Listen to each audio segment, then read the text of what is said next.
All right, hello, welcome to Adventures in Lollygagging. We're back today. We're playing more Call of Cthulhu. Melissa screwed up our Twitch commands.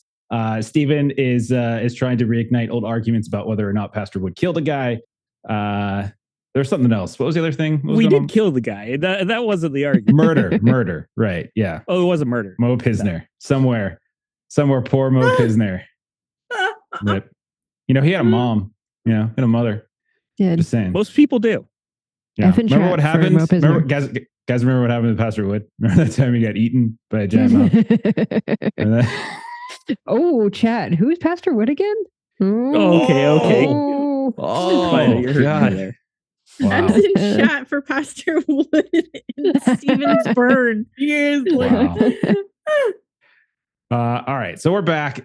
Thank you, Mark, from Tales of Myth and Mayhem for the raid. Melissa screwed up the command to give you a shout out, and Twitch is yelling at her, so she'll get that done in a second. But you haven't followed them. Yep. You should go follow them. They're doing an awesome Massive Now the Thotep campaign, so you should definitely go to that. And they're friends of ours, and you should check out the cult stuff up on the podcast as well, because you can see a few of us, actually more than a few. Me, Steven, Melissa, Maitreyi. We all did a little bit of this little cult stuff. Ashley and Long. You guys weren't invited. Sorry. Let's step up your game. Just Mark, saying. I have time now. All right. So we ready to go? Steven did not listen to the entirety of last episode. Yeah, my brain's not working today. But we are going to give a nice little summary, and then Ashley, you said you took really good notes about how Jerome felt about everybody, and so we can share those. Did. I didn't add. I was just reviewing them. Okay, so lovely. I'll set it up, and then I'll set up the episode, and then you can summarize. Specifically what he said about everybody. So last time around, we picked up after the hyena attack. Okay, you all eventually found your way back to camp, one way or the other, and then you encountered Captain Moreau and Jean, but you discovered that Pierre, one of the other Legionnaire friends, the medic, was missing. You spent the morning looking for him, basically. Patrick, you found this discarded canteen, signs of blood. Marie, you discovered some deep tracks and evidence that he had been taken, presumably by the Italians, because they're the only other people who would probably have jeeps out here. Moreau briefly contemplated retreating or going back to Saborimo or Djibouti to try to get some reinforcements or speak to his command, or to get the situation going to where they could potentially get him back. But instead, you all decided to push forward. Terrain was getting more and more difficult the further north you went, as you were starting to get to the cusp of the Danakil Depression. And you're seeing like thin salt crust, acid pools, volcanic fissures, things like that were starting to be of concern. You were crossing this really large crater at one point, and that's when that salt crust fractured. And I think it sent Shyma, Patrick, and I can't remember if Bev fell or not too. Did Bev fall? Yeah, I don't think you fell into the pool though, right? Like you managed to dodge out of the way, right? Yeah. I think only Patrick went swimming. And then some of your camels fell as well. Shyma, you were able to help Patrick out of the pool, but one of the camels, unfortunately, was so far gone that Moreau put him out of his misery. You continued the trek.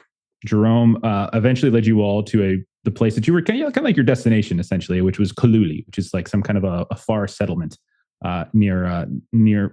Well, not quite near the border of Eritrea, but like kind of close. And just like when you arrived at Saborimo, this group of warriors and elders approached you. There's all these spears and there's this exchange. But that's when Patrick's mouth wouldn't shut up. And not the one on his face, the one on his arm. And that kind of caused a little bit of a panic. Jerome started intervened and started gesturing to you all. And then each of you were taken by these spear-wielding warriors to this domed hut across the village, where you met an older Afar woman who called herself Ma'athai.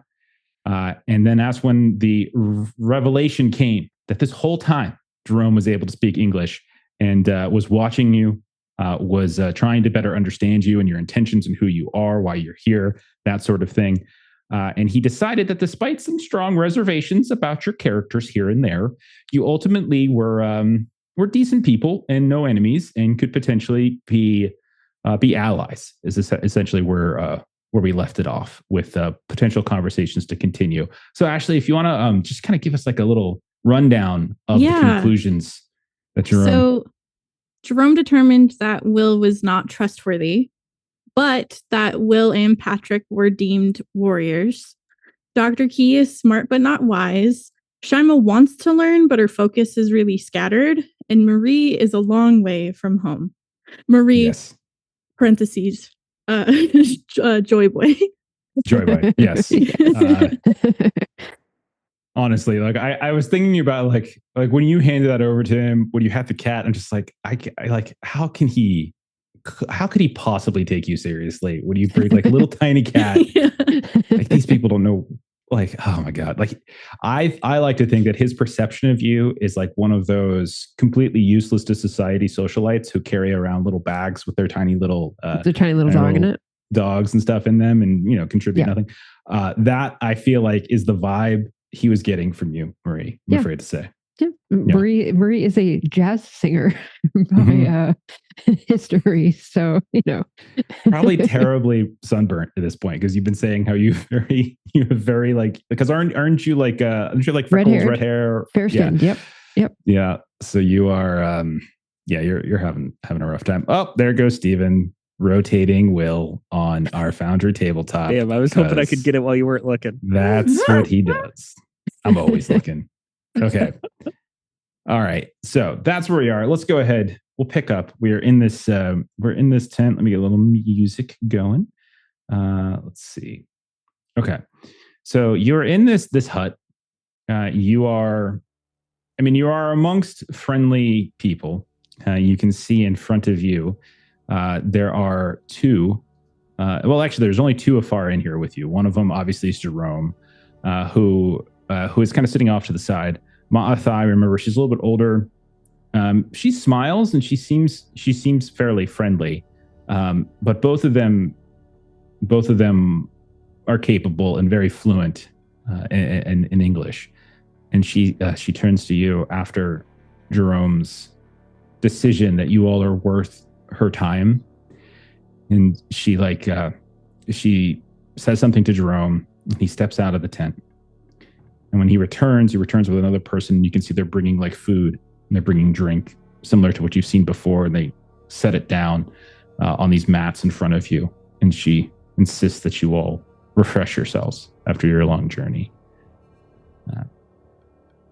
As that is happening, as you all are drinking or as you're eating, she'll look out at you and so, what is it that you hope to accomplish here? We just want to know what's happening. Go ahead, Patrick. On these lands. We're chasing after what happened to me. Yes. You are not the first man from the West that we have seen with such a growth. But it has been many years. Was he able to get rid of it? She thinks it was the last we saw of him was a very long time ago. He was a man torn between what he believed and how that led him here, and what he learned here.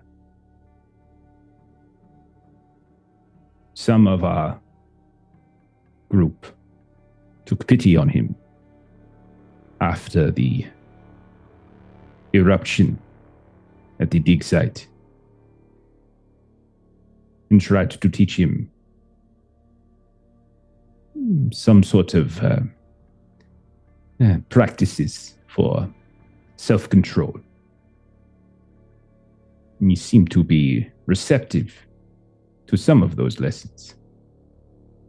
But he was a man, as I said, torn and filled with remorse, regret, confusion. And he saw it as a necessity to stay away from others that he might harm. And we have not seen him since he departed. Can you tell us more about this agony of the wind? When it first came up, still around? The agony. It is a name for an entity of sorts, or a deity that there are some here by Dolol who believe gives them power and wisdom, demands their reverence. How have you come across this name, might I ask?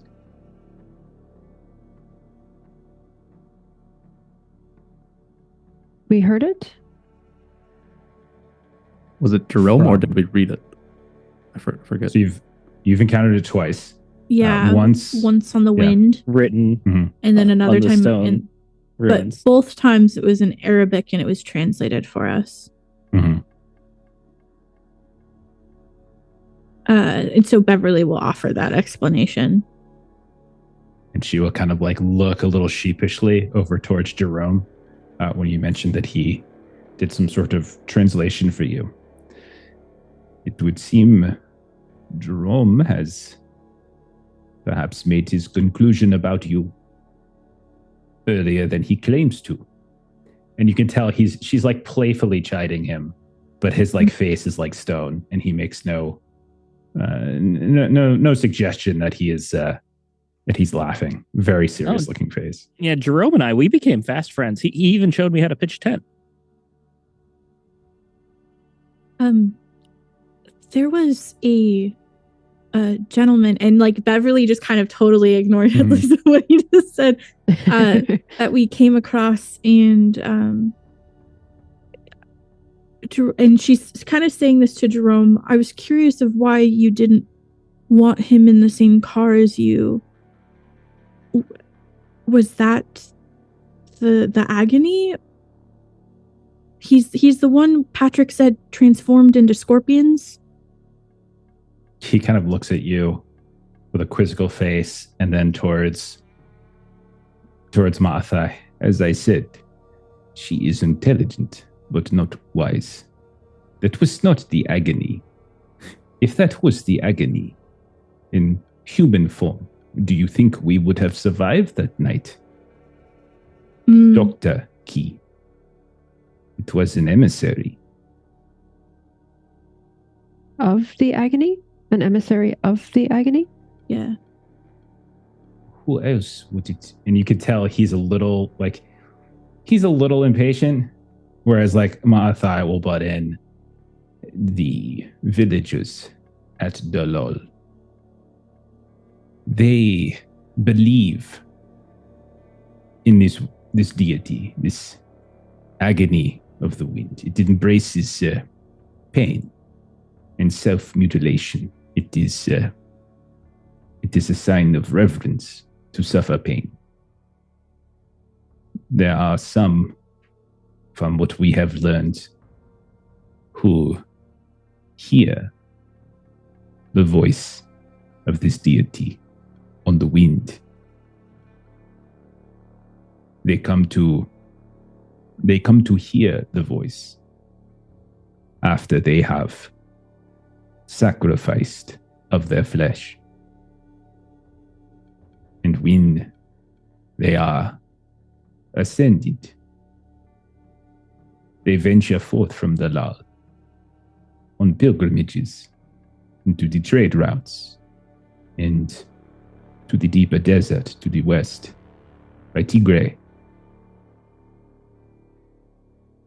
So, you have seen one of them.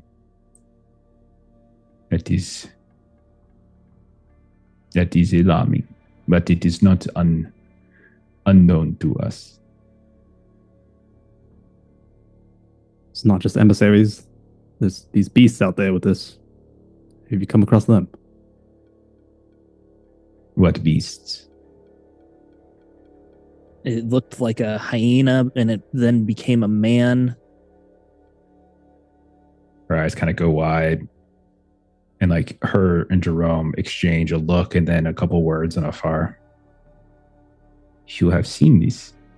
He's the one who did this to me, and I gesture towards like all the cracks in my skin on my face. He almost You- ate us alive. That you have survived is a testament to your bravery, capability. I put some lead in him. He learned his lesson. I doubt he'll be coming back around. She looks at Jerome, and Jerome's like, yes, he is very arrogant. He thinks he is strong. And then he kind of, that's the first time you see him crack a smile. She shakes and she says that what you speak of is a Buddha, a warlock man. I do not believe that they are emissaries themselves. We have not had problems with the wildlife. Hyenas are hyenas. Jackals are jackals. None of the Dalal villages have, as far as we can tell, affected them. No, what you encountered was something different. Something not of Dalal. Not of the agony. You seem to be a focal point for powerful adversaries. We are trying to stop things that are happening and have been receiving threats of both fists and unnatural. Uh-huh. There is a cult, and we believe that they are trying to bring their god into this world, and that it would be catastrophic for humanity. Do you now? You have mentioned Thailand. Where else? Where else have you witnessed these dangers? Mexico City. Mexico City, Mexico. California, But they kind of looked at each other. and the California. United States. Ah, America. Yes. And we have rumor of it in Malta? Malta. Okay. I am sorry, but we know nothing of these places. So the reason we are here is you mentioned a gentleman, and we are aware of two. One American by the name of Ayers and a Spaniard by the name of Acuna. I wonder which of those two you spoke of earlier. Ah, yes, we have heard of both of these men. As I said, Ayers is the one who we took pity on. Not myself or Jerome, but our predecessors. He has not been seen here in Cthulhu or near it in 10 years, perhaps. He, like your friend, had a growth on him. He was touched by the agony. And he needed a way to keep that horror at bay. We taught him certain rituals. No, that is not right. Practices. So that he might control it somewhat, or find a way to keep it from harming him and others. But he was too concerned that it would get worse. So he ventured into the deeper desert himself. Where exactly, I do not know. The other, this Spaniard, we have heard of him. He has come and gone from this region for 10 years. Yes. He and your American, they were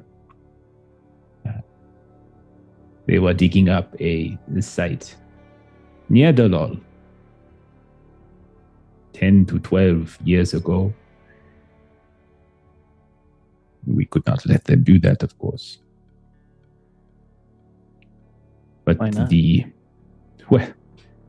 That is a very complicated story, my new friend. Will kind Jerome of perks up at being called friend.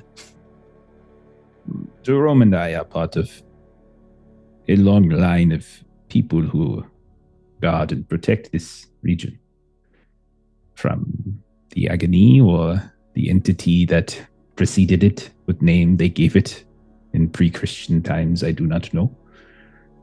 But it has been hundreds of years. There was a time,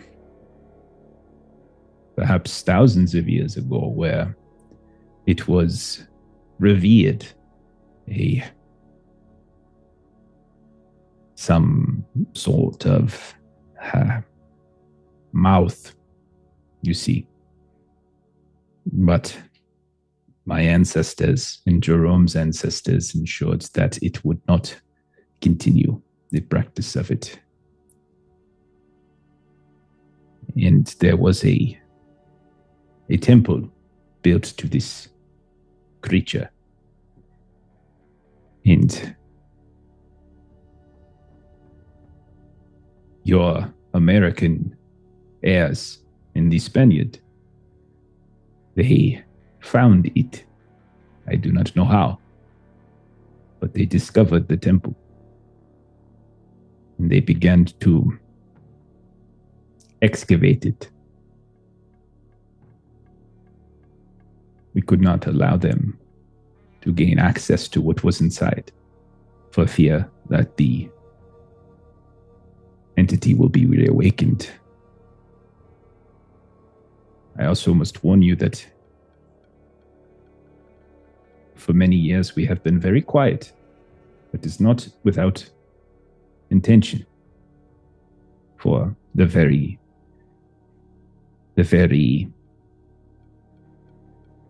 deity that this mouth represents might be drawn to us in greater number or in greater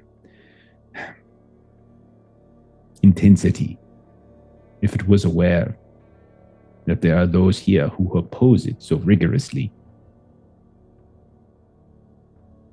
And Marie sort of looks down a little bit at that because we clearly are looking to oppose.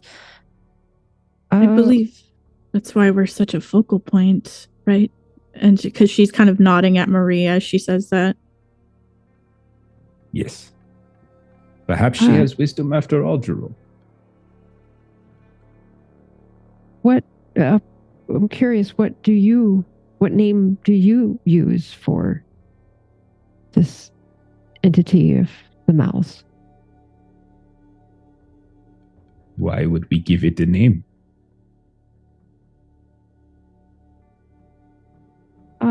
You may not. I'm just curious. Some of the research that Dr. Key has reviewed, there has been quite a bit of questioning and research as to which of all of the awful entities that this could be. Sometimes connecting a name to a thing can give insight into how to deal with it. Those were all people trying to revere this entity, though. I don't think they would dare give it that satisfaction. We know it only as the agony, the wind, but that is not a name that we care to use. To name a thing is to accept a thing, and we do not accept it, which is why we will do what we can to keep it from our region. It's a dangerous law. Is it dangerous? By the law? That is a complicated question. Yes, and no. Many who... They are a peculiar group. They have stopped trading, which to us is very unnatural. And we have no longer welcomed any of their kind in Cthulhu. They all... they have ejected from their village those who would not subscribe to their edicts of pain and mutilation. Would they harm you? More than likely, but not guaranteed. They are not ones to send warriors to fight us. And nor do they probably have warriors there to harm you, but the harm that they would cause is different. None of us have been to the Lal in quite some time, so we cannot tell you exactly what the state of the village is. I can tell you that if our information is still correct, they are led by a woman named Tushomba. Her family was the first to embrace this cult-like behavior.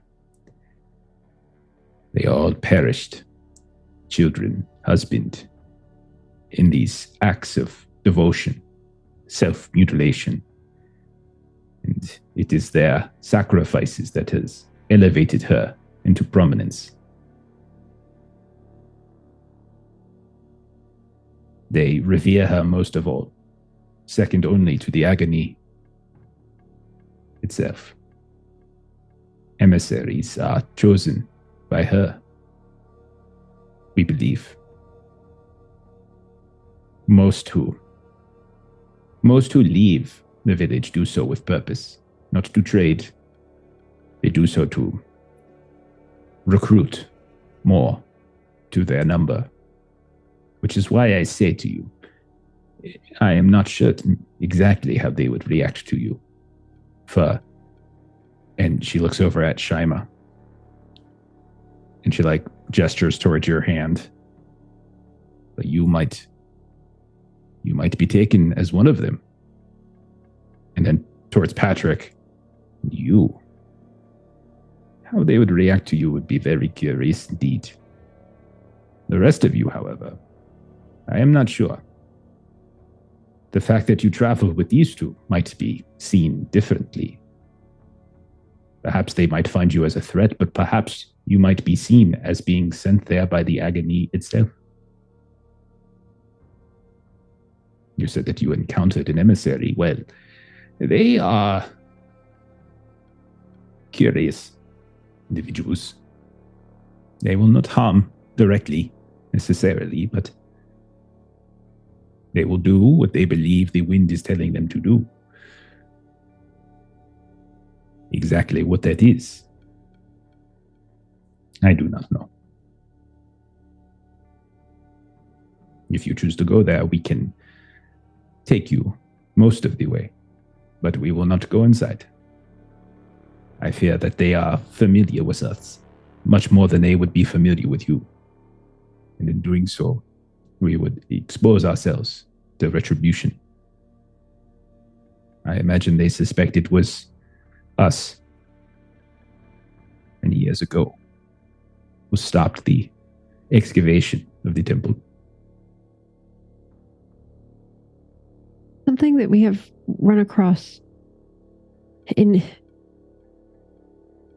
the places that we have been, the reverence of this entity has coincided with drug use, a particular liquid in a vial that is being shipped around the world as part of the reverence, as part of the recruiting Is that something that you are also seeing here as well? We've seen it in America. We saw it in Mexico City.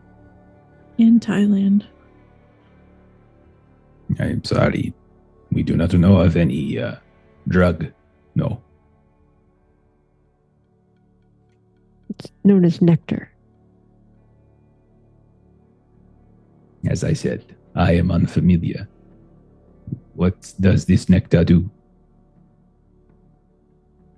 Pretty much the opposite of what you said to Shyma and her clan worship. It makes you feel good instead of bad. Ah. Well, it depends. The one in Thailand made people aggressive and seek out fighting.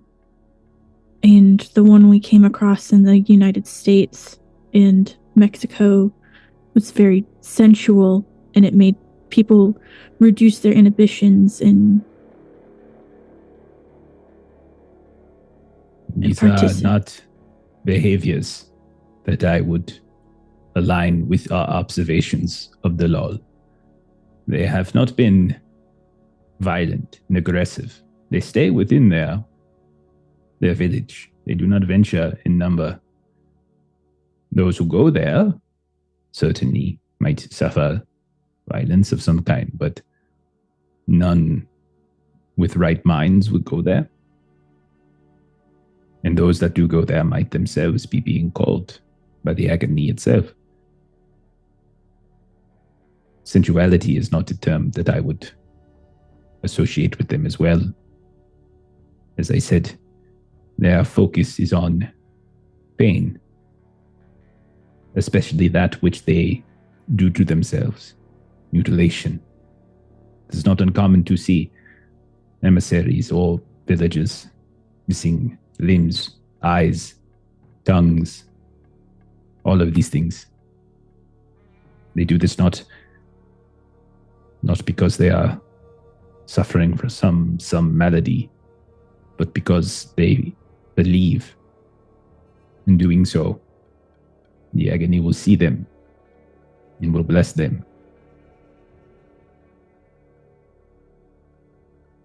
Part of the reason... Go ahead. What is their message in their proselytizing? When we've come across other locations, they seem to be trying to increase influence and gather others to worship, even if they don't realize, through nectar, through there's music. Does that also happen here, or is that unique to where we've been before? No. They look for others, but of a particular kind. They look for those who have suffered pain, and they suggest to them that this pain, it is a strength. It is the power of the agony blessing them. This region has been the site of horrible atrocities, especially recently, the last several years with the Italians. There are many here who have suffered. Most, of course, do not listen to these ravings, but some do, which is why we believe the numbers within the law have grown, although we do not know by how many. Looking for meaning in the horrors of life. Yes. Speaking of Italians, have you seen nearby? One of our Frenchmen's taken at the night. I do not know of your Frenchmen, but there is an Italian encampment not far from here at Iron Point. It is an old train depot from when their company used to mine potash. I that they keep small numbers there. Your Spaniard might be there as well. They go to our sites. They get into our temples. They get into our holy areas, our ancestors' homes, and they take artifacts, relics, at his direction. If it is the same group that we saw at that one site, and she looks at Jerome, we could potentially save 2 people, our Frenchman and your comrade. You want to attack the Italian encampment? I don't know if attack, but we could see about a rescue or a trade or... There is nothing we have that we can trade. Rescue? Perhaps. But it would be very dangerous. The Italians would not hesitate to attack anyone who is infiltrating one of their encampments. Not that they need reason to harm us or you, but that would give them plenty of it. We certainly don't want to come here and bring more suffering for our actions. They did have a guide with them that for similar concerns, we were unsure that we would be able to assist. They do what they want. They will continue to do that until there is someone stronger who tells them to do otherwise. We're not here for the Italians. Just simple intel for our captain. Of course, and they are unharmed. They will be treated respectfully. Jerome speaks highly of this captain friend of yours. Part of the reason we came here. I saw that little face by Steven. I did too. That's why jealous. I stopped. So jealous. God, he's so jealous.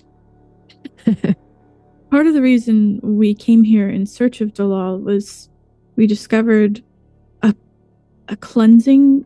I couldn't find definitive information on it, but there were traces in a book written that there was a cleansing ritual here that we were curious if it would assist Patrick in his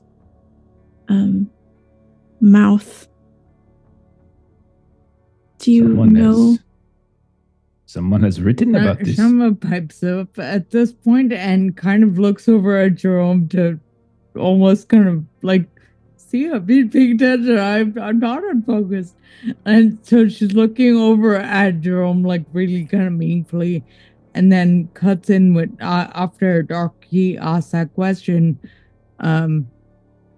They said they had practices that they taught Georgia, so even if they don't know about a clean cleansing ritual, maybe we can get some information about the work that they've done with Georgia's. Yes, I am surprised that someone has written about this. It wasn't detailed at all, but it was hailed that there was a cleansing ritual from here. And then it just so happened to align with George in the area that he also traveled here to. And I was thinking... I am sorry to disappoint you, but whoever has translated has mistranslated. Cleansing is not the word for it. Oh. As I described it, the lessons that our predecessors taught to Mr. Ayres,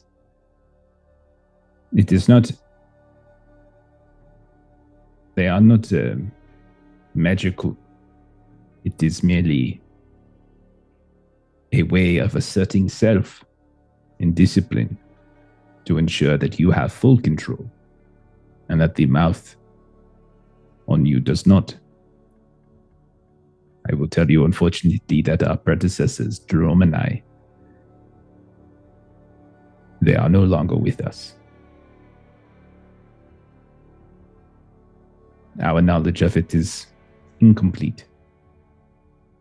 It is a series of meditations, a life of asceticism.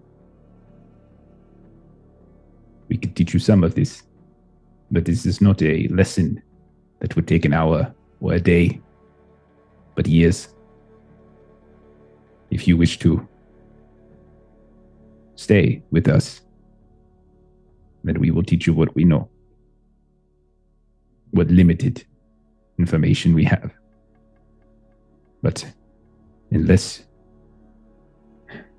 I cannot think of anyone more senior than myself who would know more, other than Ayers himself.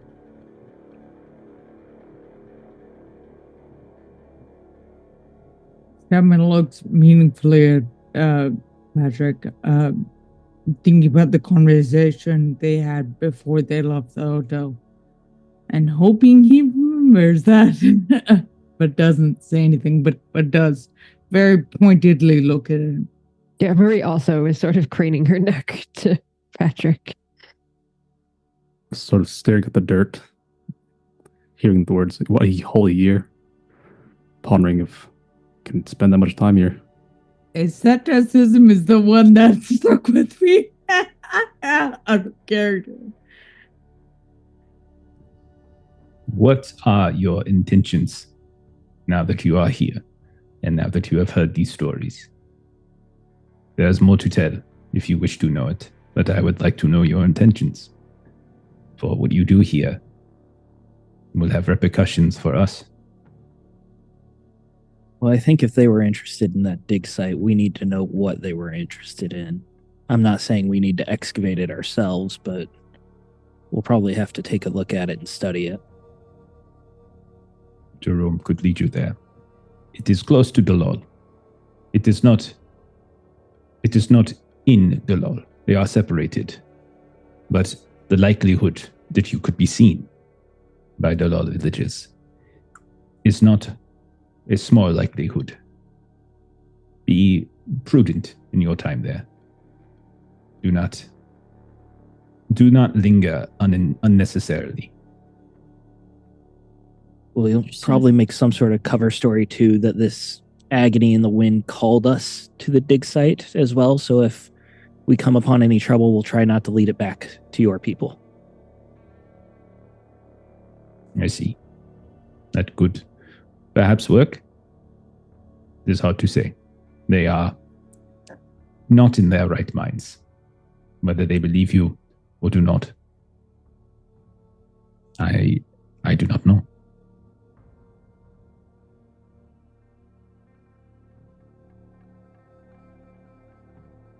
I don't know about the rest of you, but I'm also quite interested in this Tishumba character.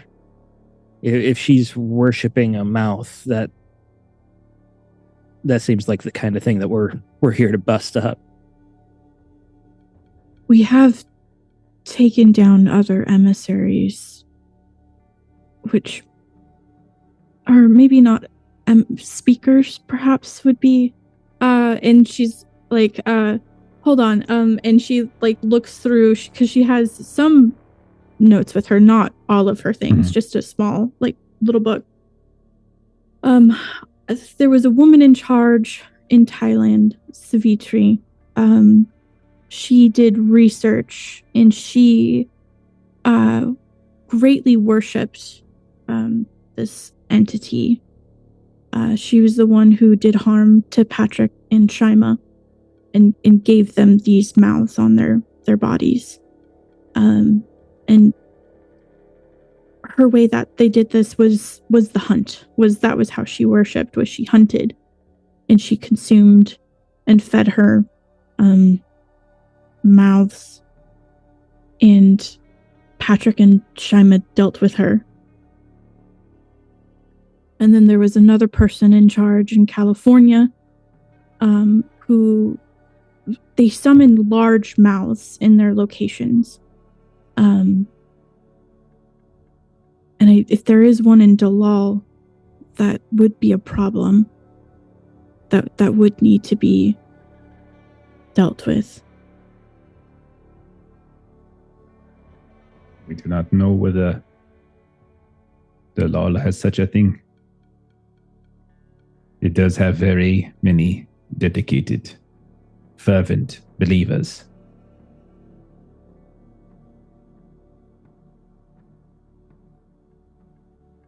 I think part of the reason we're a focal point is because we like to kick the hornet's nest, or I guess the termite mound around here. We'll try not to cause any trouble for you, but trouble is sort of our business. You must understand, Mr. Sawyer. Kicking the hornet's nest. We have done that in the past. When Mr. Cunha, the Spaniard, and your Mr. Ez, when they excavated the temple, we harried them for quite some time. We would interfere with their supply lines. We would secretly raid their camps to ensure that there was some sort of trouble with their tools and with their progress. But they continued to progress. They had she looks over at Jerome and funding. Someone was endlessly pushing them, providing them resources. It became very difficult for us to keep up. We would destroy one set of resources and it would come back again. Whoever was supplying them could do so, it seems, endlessly. So we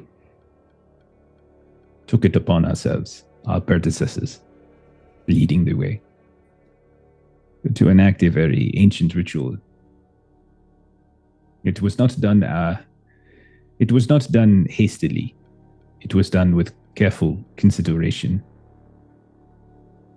And we called upon the volcano to erupt and to bury the site itself so that no one could excavate it. But although that worked in some respects, it halted the dig. It sent heirs into his depression, his remorse. It sent Acuna running. However, it drew the eye of the agony. And in the years since, we have seen the village of Dalal grow with followers. We have seen the influence of Deshomba and her emissaries of the wind grow.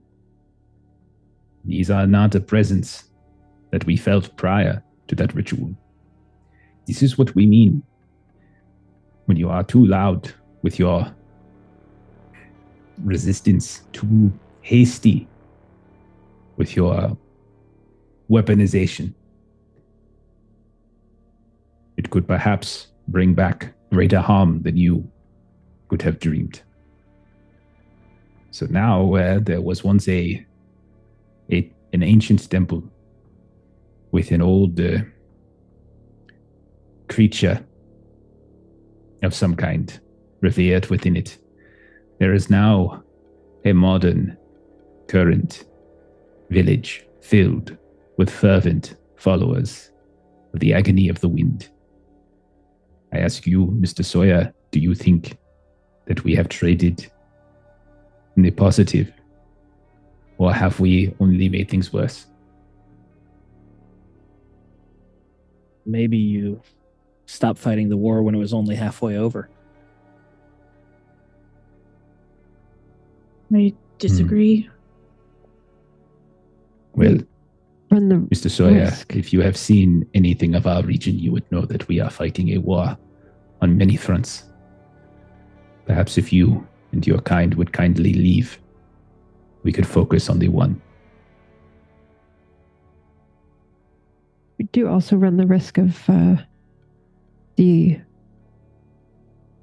appeal and power of martyrdom if we were somehow to be successful at taking her out with such a organized group of supporters. I worry that perhaps in that buried temple, that's where the large mouth resides, that's calling and affecting the town of Dolol. There is nothing. There is nothing living within the temple. The volcano saw to it. You will see. Jerome will take you there, and you can see the totality of the destruction.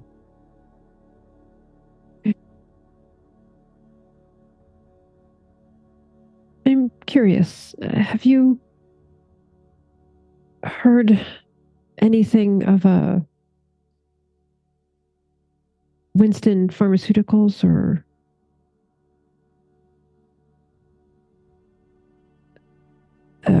Mr. Winston or Winston Rogers, or is any of that at all familiar? She looks over to Jerome, and he says, it is their, it is who sends them here. She holds their leash, so to speak. They do her bidding. And like Maitreyi nods, I am unaware. No. Just how we got into this at the beginning was because of an incident that happened years ago in America that was quite traumatic and had lingering effects. And that was originally our charge, was to assess involvement. But you mentioned money coming in, and just wanted to see if that name was familiar. Well, the money was coming for the dig site, so that potentially was being funded through Ayer's connections with Echeverria.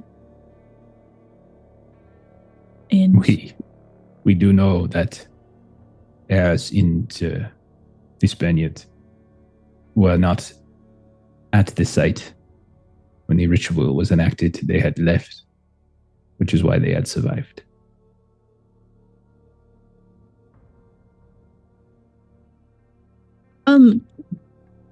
Is there like an exact date of when the volcano eruption occurred? I'm curious if that aligns with the date of the It's 1926 you would have. Okay. That's what she would tell you. 1926, and then the other one was in 1924. When Winston's group had the fire, that was 1924, 1924. And you do know that Ayers wasn't there for that. He had gone to Ethiopia following a different lead and had never returned to UCLA.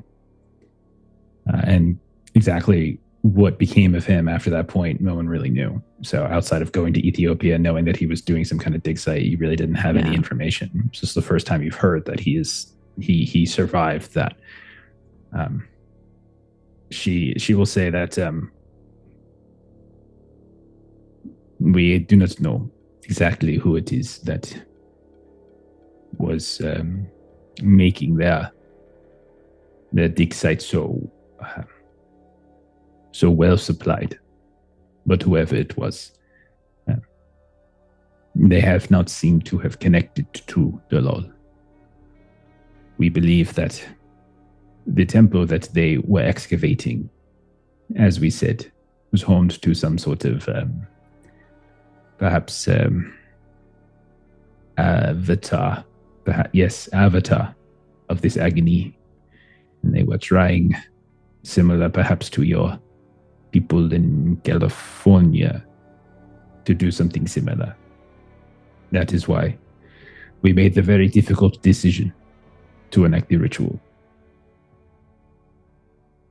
It is not something that we would like to do again, for fear that we would bring even greater destruction down at a time in which we are already very vulnerable.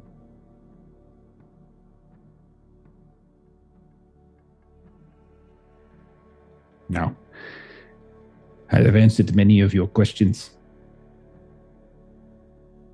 What is it that you think you will do now? What are your intentions? No, I'm sorry. You do not need to answer that now. You are welcome here. We will find places for you to rest. You can speak with your Frenchman fellows. You are under our protection while you stay here.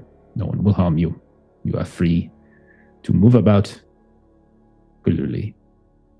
If you have additional questions, my tent is available to you. Think carefully about your next steps. Be they searching for Mr. Ayres, be they venturing to the dig site or to Dalal, or even if you have given thoughts to rescuing your missing Frenchman friend. What you do will have consequences. Everything of import, every decision of import has consequences. You must measure whether the consequences are worth the gain. Now, I will leave you to the evening. You have been traveling for quite some time. And from the look of you all, you need some rest and some medical attention. If there is nothing else. We are very appreciative of your willingness to share information with us, and we will also share information that you might find useful. But thank you. Will you share with us in a manner in which you have kept your French fellows in the dark?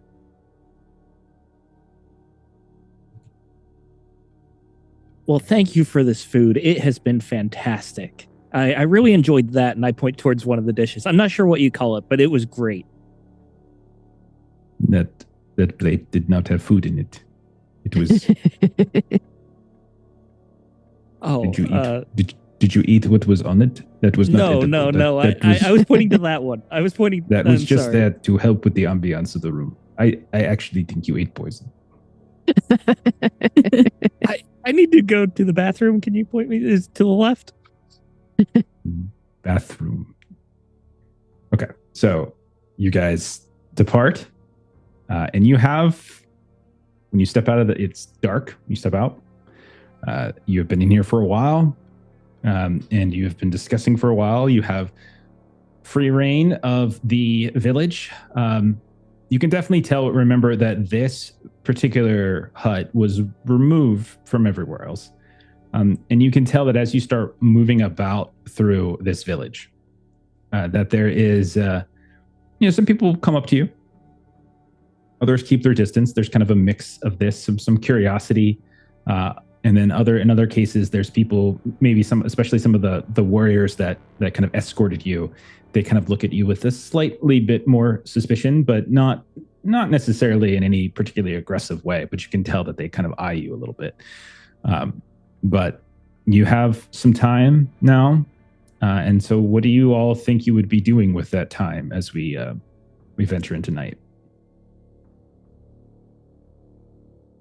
Probably try to regroup and discuss where we want to go before we go to sleep, right? That'd be a good idea.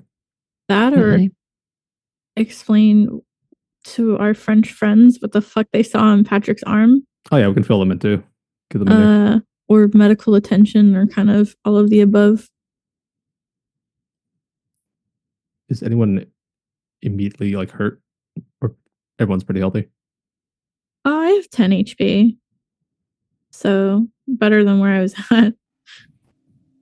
mechanically, you guys did your first aid rolls already. So there's really nothing more you guys would mechanically be doing to heal. It would just be the overnight healing. The overnight time. Gotcha. Okay. Yeah. Okay. And just a quick clarifying question: was Captain Moreau in the tent with us, or was he outside? No, okay, I never left. Okay. You guys have not informed the French guys. Yeah, that's what I was wondering. Like if they thought. That's why Jerome separated. You can probably guess at this point. That's why Jerome separated you guys, because like they are not privy to this, so they kept you separate from it. But I will say that when you make it back to essentially your caravan, you can see that your camels have been well taken care of. They've found like their own little. It's sort of like a. What am I thinking of? It's like it's an enclosure made of like these thorns and such. Not that the camels are trying to move all that often, but they're being taken care of. You can see those that suffered any kind of burn damage from the fall. A few of them fell but survived. Those are being treated. You can see that there's like a man and a woman who are going through and putting some kind of presses on the exposed skin. Others are just getting fed. You can see that some mats and tents similar to what you all have been staying in have been set up at a small area nearby. And when you get there, you can see there is Louis, there is Jean, who both get up with a little bit of concerned look on their faces, and they come over and like with relief, they see you. We are so happy that you are right. What was that about, Mr. Price? What was that thing on your? What is going on here? This is Captain Moreau. It's not something I show willy-nilly. I'll tell you about it. And I'll explain a bit more what's been happening. It's just always in on it. I think Beverly would kind of look to the rest of the group and then for like permission to just kind of lay it all out. We originally came here to just look for a... Huh? Oh, the way you phrase that. Oh, I meant like the information, not because she's slutty. We originally came here looking for like a purification ritual for Patrick for this, and she like nods at his arm, and we didn't think and she kind of nods. Yeah, I didn't think that we would run into so much, but I should have known better, and we should have been straightforward with you from the start. Okay, we don't have to role play the whole. I don't want to role play the revealing. Whole... That's totally fine. Yeah. Okay, so we'll say as we montage this conversation, we see all sorts of like wild gesticulations from both John and Louis, and like disbelief, and like in some cases consternation. Ultimately, we can say that maybe an hour or so passes. And they are like, and like they'll get to the point where they can't deny what they saw on Patrick's arm. Like that can't be denied. So in that, like they're very much on board with that. Like that something strange and horrific has happened to you. And so that alone, I would say, gives them at least like some willingness to believe a portion of what you're saying. Maybe not the degree to which you all are kind of in the loop, but yeah. So I will say that just because of the time that you've spent together over this past like 7 to 10 days or so, and what they saw with Patrick, I think that alone is enough to kind of get them cautiously on board that there is something more here than meets the eye. And so Louis will say at some point, do you think Pierre was a victim of this in some way? Do you think the Italians are part of this cult behavior? We can't say for sure at this point, but they do have a Kuna with them, and he was researching these things with George Ayers. But it does seem to be more so, at least from what we can see right now, is just a bargaining chip for more assistance from the French Legion in their terror upon this area. I cannot bring we cannot bring forces to here. The best we can hope for is to contact embassies and ambassadors and negotiate for his release if it is in fact the Italians who have him. I cannot choose to go into open war with another country without. They did say that there is a small, encampment. It's at an old depot Point. that they had. They called it. We don't know how many people that they have with them, but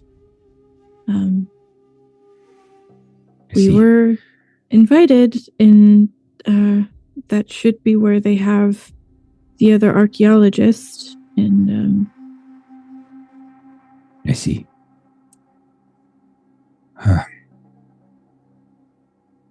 I must admit that I am a bit overwhelmed by this.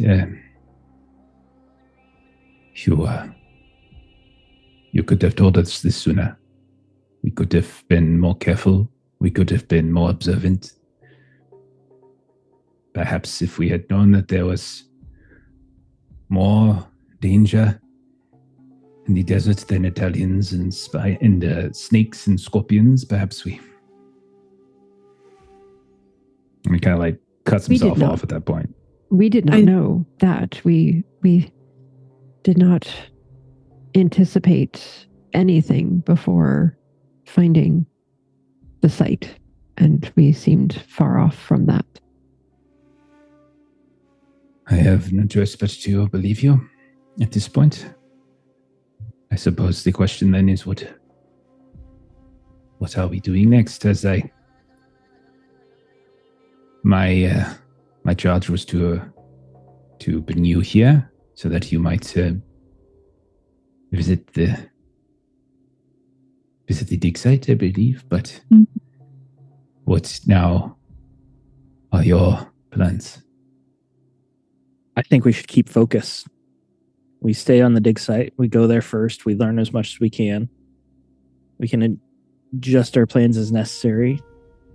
Pierre was a good soldier.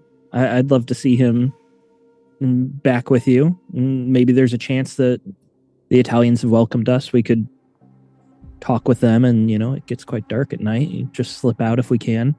But I think the dig site has to be first. Jean will sort of speak up. Pierre is a good soldier. There's no reason to use that word. Slip of the tongue. Sorry. You can see he's got he is a little bit, you can tell he's a little angry.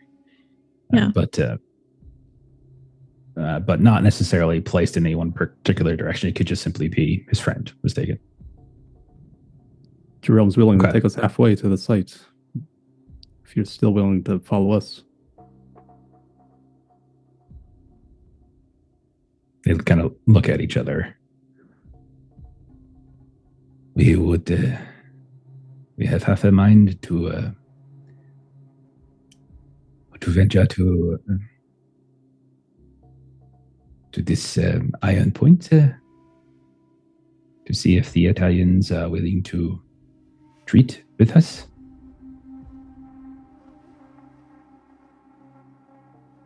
But if you think that this is a more prudent use of our skills, then I suppose that we could come with you. Your financier, she has a very deep pocketbook. So they say? She does. Yes. There are times in which the Italians could be convinced to release a person of interest if a sufficient donation is made, perhaps. Well, if we went, you go, you treat with them, see if you can work out a deal. And if not, you'll get the lay of the land. We could try a more covert tactic if they seem unwilling to be reasonable. Patrick, as much as I appreciate the idea of having extra muscle going to this dig site, I do wonder if we are seen with the Foreign Legion, it may cause problems with the locals in the area. Good point. But also, if we travel there to Iron Point, we could find out if Akuna is there and if he knows where George Ayers is or if he's passed. There is no guarantee that if we go to the Iron Point and we speak with the Italians that we would be treated well, both ourselves and you. They are under no obligation to treat us hospitably. We are in the desert. Folks like ourselves, there are many accidents that can befall a person in the desert. It's very easy for them to concoct a story. I feel like both of my accents are starting to merge together. It's very difficult. Bonjour, oui, oui. Quebec, yeah. Sorry. Yeah, I'm not a voice actor. Trying. Are we... I can hear it, though. Close to somewhere that we could get communication out back to America if we were even going to request funds be sent? To America? Well, our benefactor does not send us traveling with large sums of cash. We generally communicate back or... there is a part of the reason that we traveled in the manner in which we did was to avoid the eye of the Italians. If we were to go to Mercer Fatima, it is entirely under their control. It is certainly possible that we could find the train still functions, but we would be suspect to inspection. Several, in fact, if we were to try to return to Djibouti. It is possible we could purchase sea travel as well, but this could take a very long time. It is unlikely. To be honest, I am not sure how they would respond to your... if you marched into Mesa Fatma and asked to make a long-distance call, I don't know how that would entirely work out. As I said, they are under no obligations to treat us hospitably. You are not here on an official diplomatic mission for the U.S. State Department. You are here privately, quietly, stealthily. It would not be very difficult to make you all disappear, should they wish it. And Marie was sort of like feeling comforted by having this conversation with an ally, and now she's sort of back to looking a little nervous. And yes, I was just trying to assess the logistics of being able to perhaps get funds for a bribe to get Pierre's freedom. This is why I said that we could have returned. But now that would mean backtracking even further. And I would not recommend we do that until we are ready to depart this place for good. Understood. There is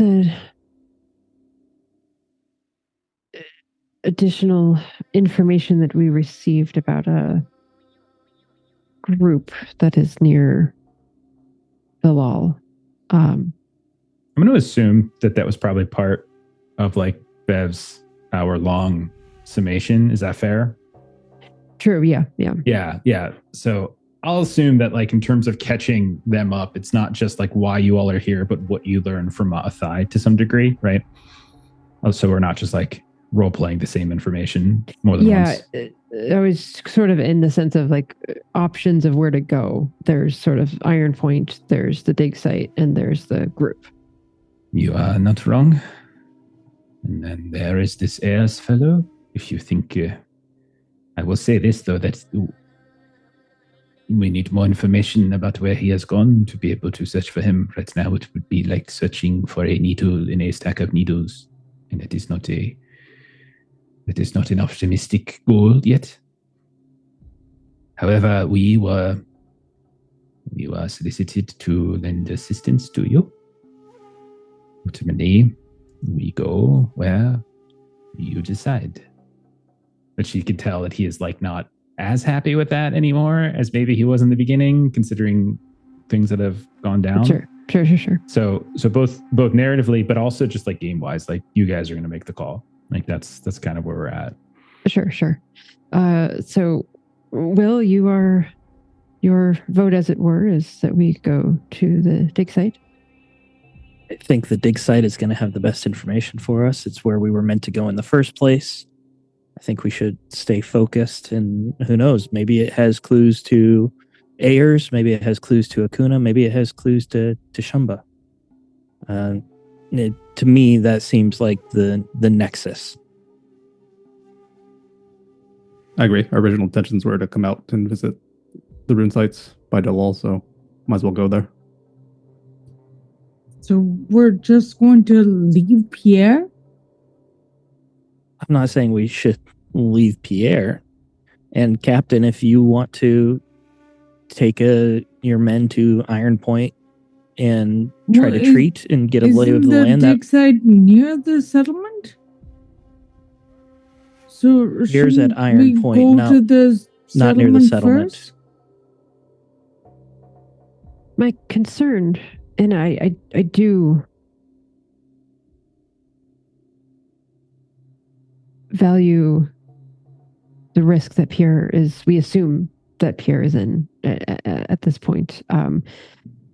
We did, and Marie's minding her language carefully, given that Captain Moreau and Louis are sort of pointing rifles at you. John are here.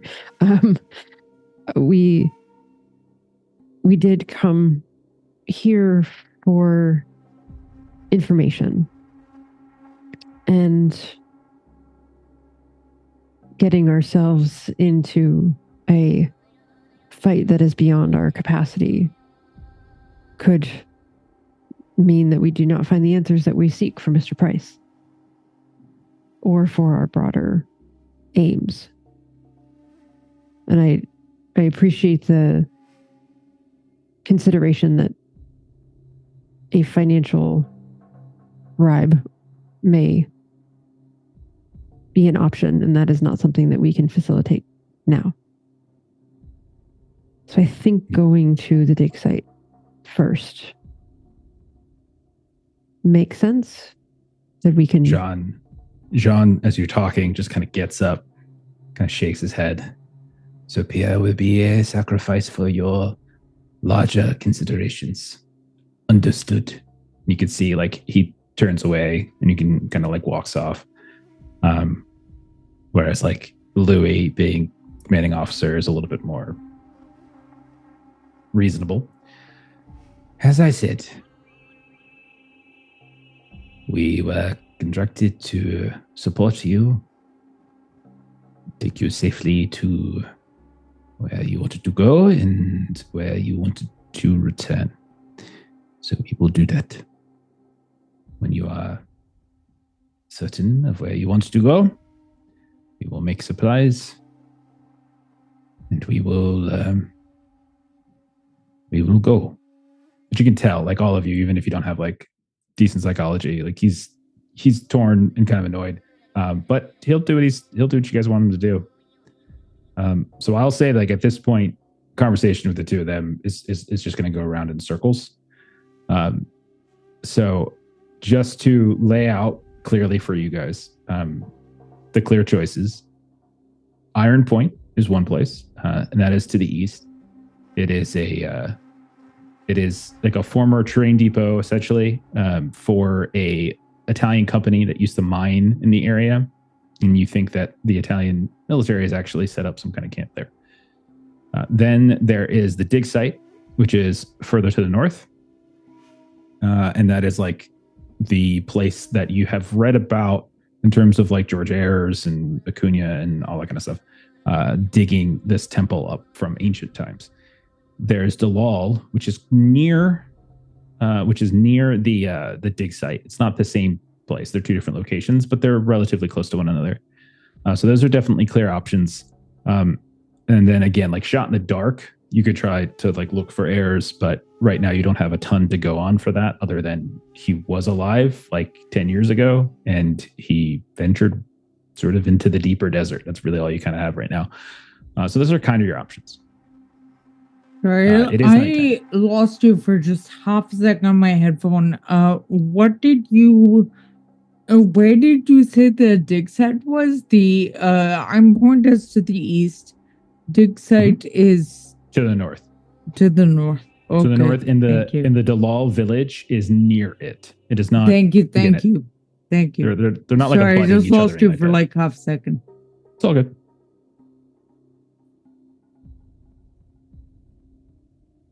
Will votes for going north, and then sending the Frenchies to the east to check out Iron Point.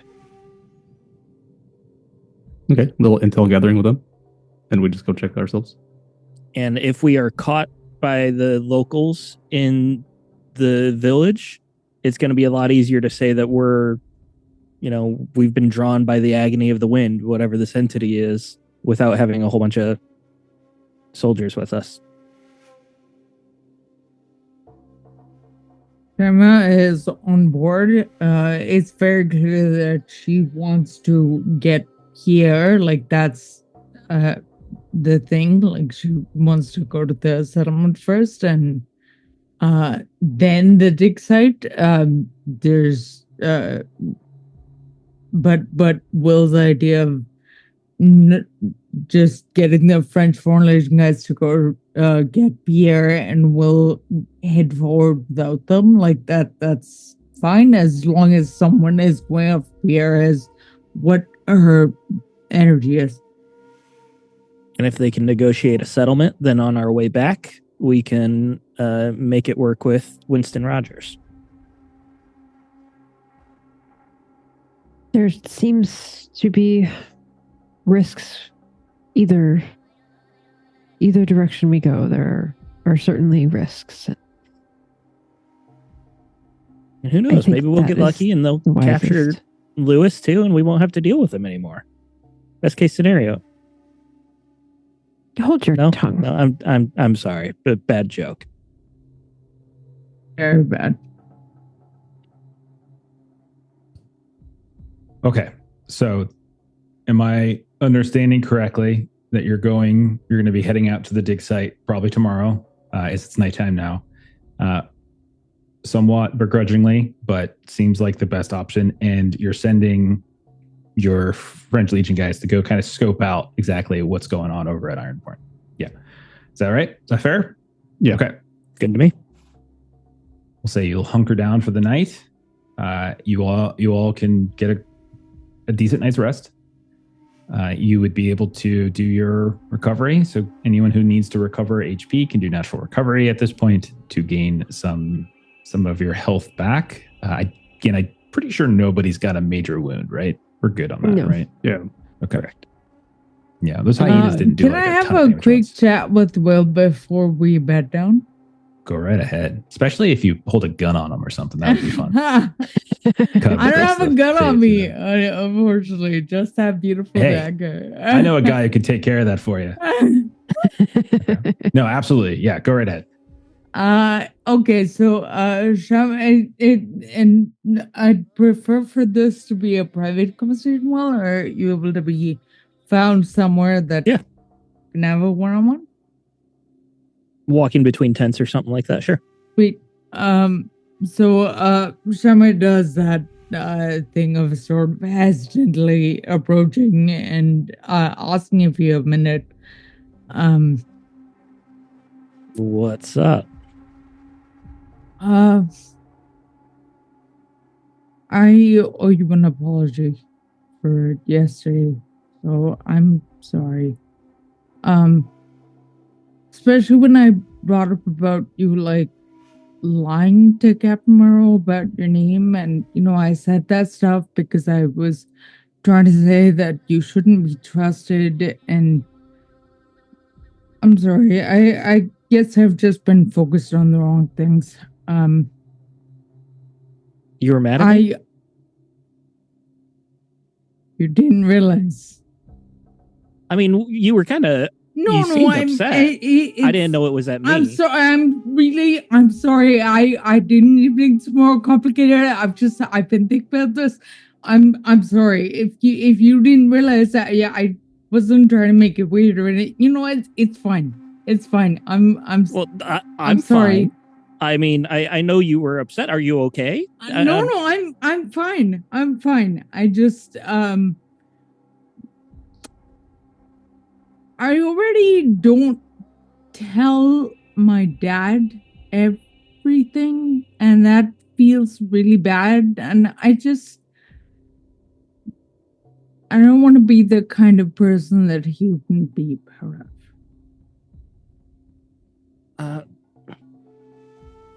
I don't really know your dad, but I don't see why he wouldn't be proud of you. Well, and if he's not, well, fuck him. To meet him when we go back to Arkham? You should maybe come over for dinner or lunch or something. I mean, if you have time, if you want to. Well, I mean, I was incredibly bored this winter, so time was not something that was a problem. I was actually thinking about not going back to Arkham because, but I guess I could. Who do you see when you're in Arkham? That was my first time visiting Arkham. It wasn't a fun place.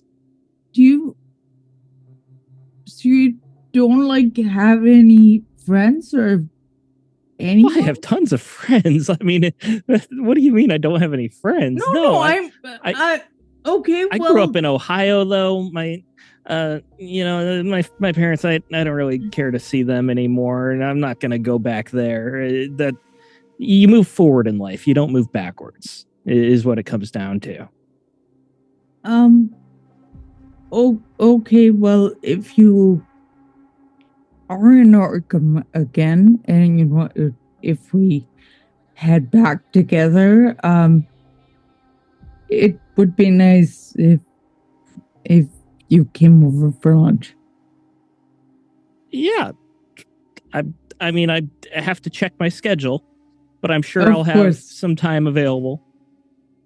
Okay, just let me know when. My father's a really good cook. Okay, let's make sure we get back to Arkham first, though. Of course. So okay. But yeah, sorry I made you mad? No, and she kind of upset like, I'm sorry I made it complicated. Okay, no worries. and Will would just awkwardly stutter step Shyma also awkwardly walks in the other direction. Okay. Okay, Melissa reminded me that you guys need to do your heat test for the day's travel. So everyone, as you bed down for the night, go ahead and roll your con test. Remember that it's a hard con test, or if you have survival desert, you can roll that normal to see if the day's events have increased your heat stress, essentially. Melissa is such a narc. Yeah, she is. You're welcome. Yep. 1,000 dispensaries around us. I'm not allowed to go to any of them because of ministry to be nerd. And I failed my heat test. So thanks, Melissa. Untruth. Yep. I had extraordinary success on my heat check. Okay. Just remember, anyone who fails, just move yourself up 1. Anybody who critically fails, move yourself up 2. And anybody who succeeds, you're good. You just stay where you're at. Cool. Okay? I moved up to 1 heat. Hard for me. Excellent. All right. So we'll say you guys bed down for the night, get some rest. It is actually a very peaceful night. No one is beset by strange dreams or weird encounters. No one wakes up in the middle of the night to see a spire. Nobody hears the sounds of a bear eating a former student of theirs out in the desert. None of these things happen to you as you all seem to awake without much trouble. Thank goodness. Patrick, give me an intelligence roll. Just straight up intelligence. Okay. I have 40 int. I rolled. Sounds about right. 23. Success. You have noticed, it occurs to you, and maybe because there's been a lot of things going on since you left Sabo Remo, it occurs to you that you have had less trouble in the night since you left Sabo Remo with your mouth kind of waking you up, gnawing, even when it even as it eats through your clothes, it does so a little bit more slowly. Yesterday, obviously, was a little different. You guys had that horrific encounter, and so you kind of acidically came through it, so it was there. But otherwise, it's not like it's tame. That's not what I'm saying. But it is noticeably not been as difficult to keep quiet or to keep satiated. And it occurs to you as you wake up in the morning and you kind of roll over and you look at your pack and you see right there, spilling out of your pack right next to it, whatever, if you're using one of those mats to keep up your head or stools, you can see that little token that woman in Sabo Remo gave to you, if you recall, when you were kind of wandering around. Ever since you've had that, and ever since you've kept that on your person, it does seem like the mouth has not been as troublesome. Okay. Morning comes. You all get up. There's a beautiful kind of little circle of food where people are exchanging food. Everyone is very friendly this morning. You get some of those. Jerome is there, who is honestly is a fairly stoic guy. You've noticed, even now after the revelation that he can understand you, he's still very stoic. But you can see everybody else is very friendly to you. You're exchanging food. You're exchanging drink, and the sun is coming up. It's not yet up yet. It's terribly spoken, but it's not yet up. And then you guys are going to venture north. So Jerome will take you, and then you will no longer have the support of Louis and Jean. So we'll say some leave takings are made. Good lucks, handshakes, hugs, however you want to characterize it. But eventually you all will depart cluely, unless there is any final business that you wanted to attend to before leaving. Shyma does specifically say to Jean, I'm sorry, I wasn't entirely closeful. And he kind of looks at you with, at first there's anger.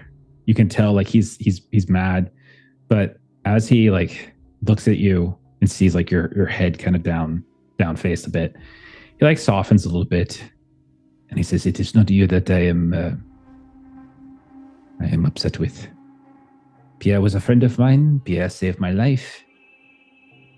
And I feel that we have abandoned him somewhat.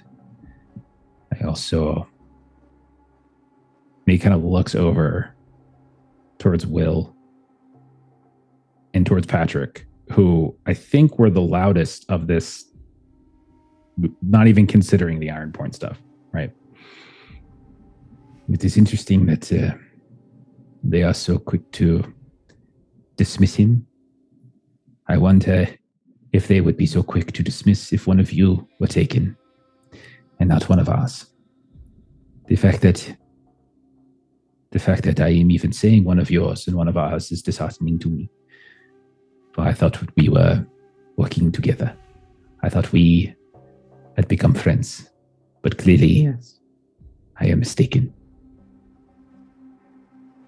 And then he leans close and he says to you, whispering in your ear so that no one else can hear, be careful. Do not trust them. They were so quick to disregard a man who risked his life to help them. They would likely do the same to you, would they not?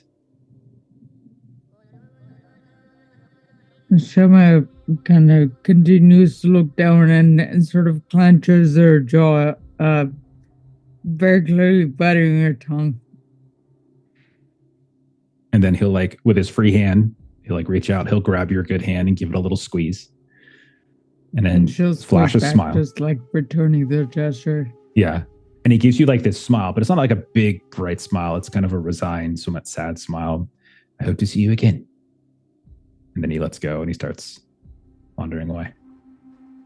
We would have in the morning, kind of as they have in the mornings, is kind of when she kind of has Joy Boy out as we're kind of eating, kind of breakfast and whatnot. So she would have kind of had him out, kind of making pseudo sort of introductions to the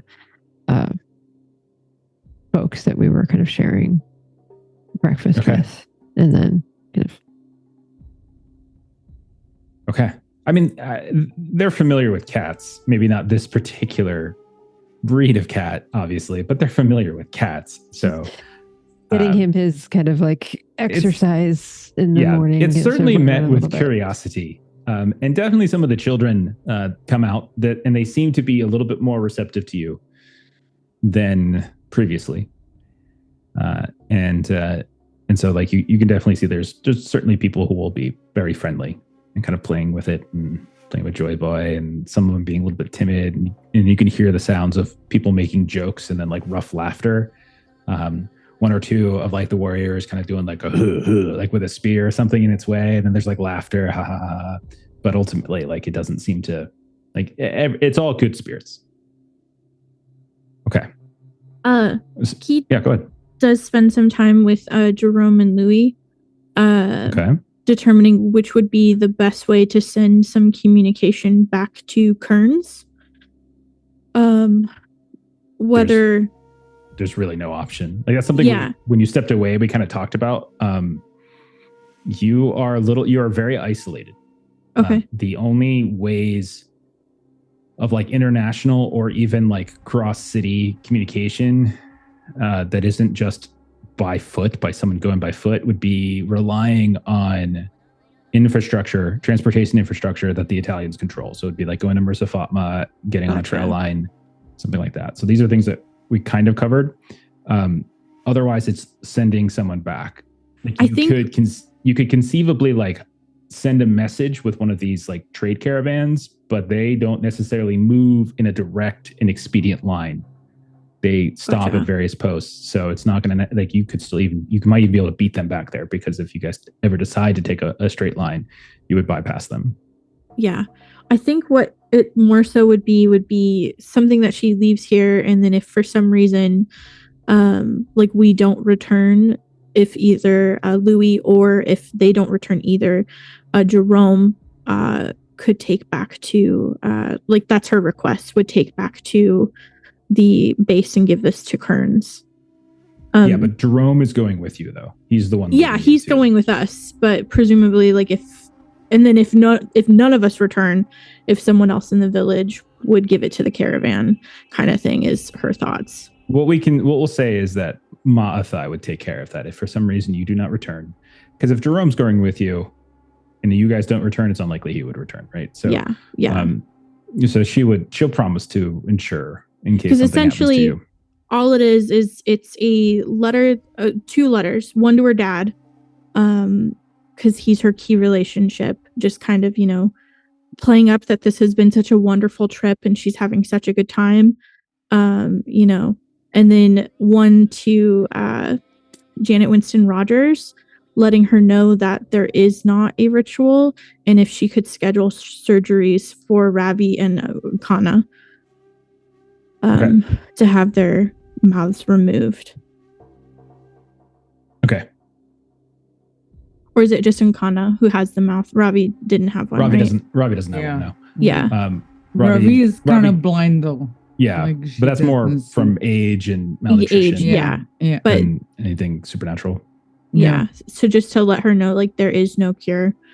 Please proceed like we treated with Shyma.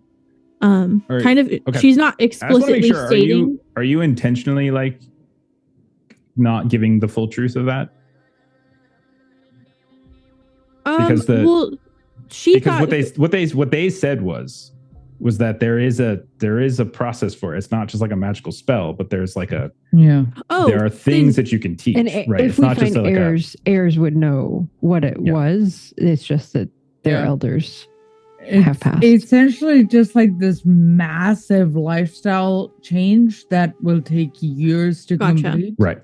As opposed to Shyma's amputation, which can happen more or less immediately. But I have no I still don't know, even out of character, if the mouth is ever gonna come back.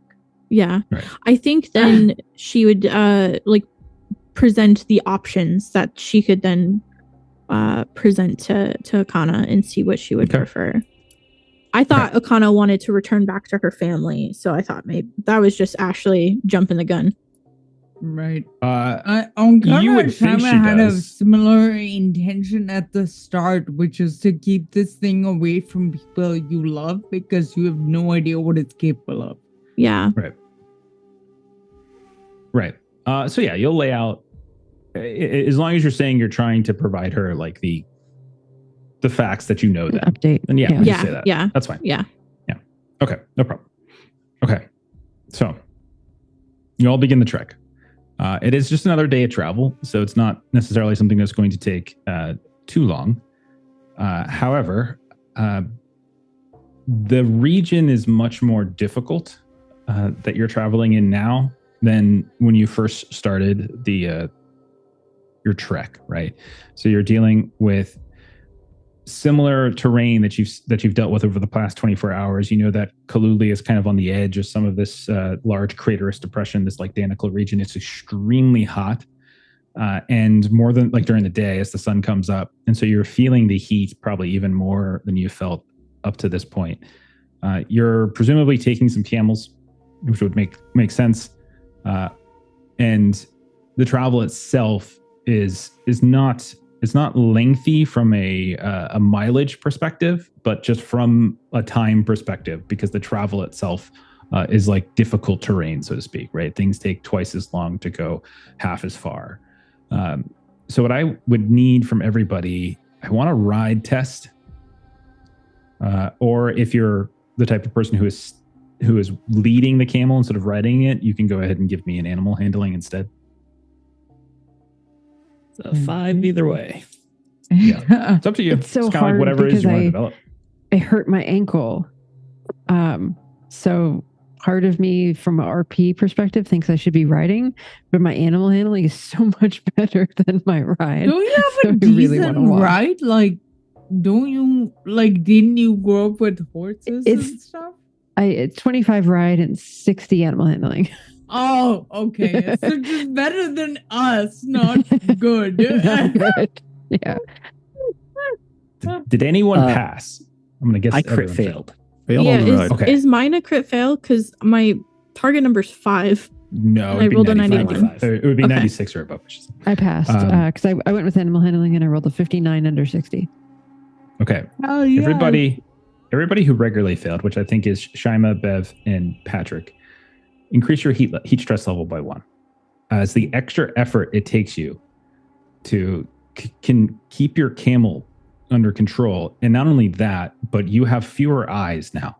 And so there were things that Louis and Jean and Pierre were doing, keeping an eye out for dangers, you all are now doing as well. So you're now having to be eyes and ears even more so than before, whereas that was being done by professionals within the French Foreign Legion. So those of you, you're running into trouble. Like it's taking longer. You're having to stop. You're having to redirect. You're having to try to convince a camel to cross this thin salt crust that it just saw yesterday. Some of its pack mates, essentially, its herd, whatever the proper termage is, right, collapse and fall into. Will, it's even harder for you. So you're going to go up 2 levels of your heat. Yay. And you guys find yourselves in this slog of travel, which means that like the heat is bearing down on you. More than once, you see like this little sizzle of like sort of sulfuric smell to it fly up in front of you, and your camel will kind of wheeze away from it. Every now and then you get a waft of that into your nostrils, and you can smell the foulness of it as well. A few times you see strange critters kind of coming up and then digging back in. Once or twice your camel like lays a foot down, and you see like this slithering viper that had kind of nestled up against a rock just suddenly move away from you all, completely camouflaged. And this is essentially the whole day. Even when you stop for rest in the middle of the day, you're unable to find significant shade to do your cool down. And so by the end of your travel for the day, you have made it. He will say that by midday tomorrow, you'll arrive at the dig site. But by the end of the day, you're still a little bit away. So what is everybody at in terms of their heat level? I think, Will, you said 3? Correct. 1 for What me. about Murray? 1? Okay. Bev's up Shyma, to 2. 1. Up to 2 for Bev. Yeah. Patrick? What you at? Also 1. Okay. I need everyone to give me, as you camp out for the night, go ahead and give me your con roll or your survival roll to see how just the basic travel of the day went. Does this is the hitting you minus more 20 than- percentage affect this? It does. All penalty to all skill and attribute checks. And not only that, Will, I need you to actually roll a sand too. We can do that in either order, so it doesn't matter. I need So a heart on this. real quick, just to make sure, the animal handling that I rolled would have been subject to the 10%. If you were at were you at level I 1? was. Yes. I was. Yes. Okay. Then I will spend the 9 luck to make that a success then. Cool. Thank you for being honest. Yep. Unlike some people. Long. So I passed my sand roll for being tier 2. Okay. Does I sand got count as a an nat attribute? 1. I'm so No, glad I sand- wasted a nat 1 on this. Your sand is not affected by any of this. It's just a straight sand roll.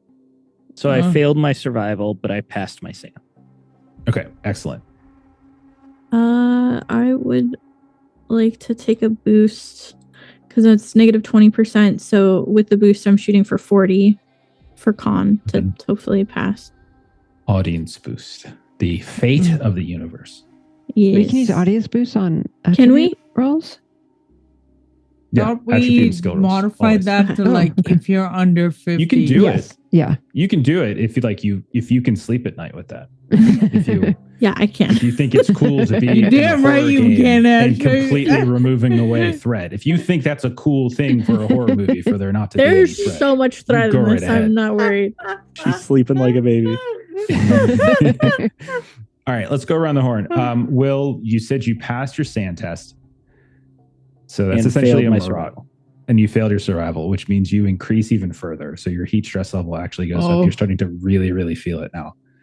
Oh, fuck. Marie, how did you do on your heat test? I rolled a 14 under 50 for con. So it's a pass. Yeah. Okay. So you pass. So you stay wherever you were at. Shyma, how did you do?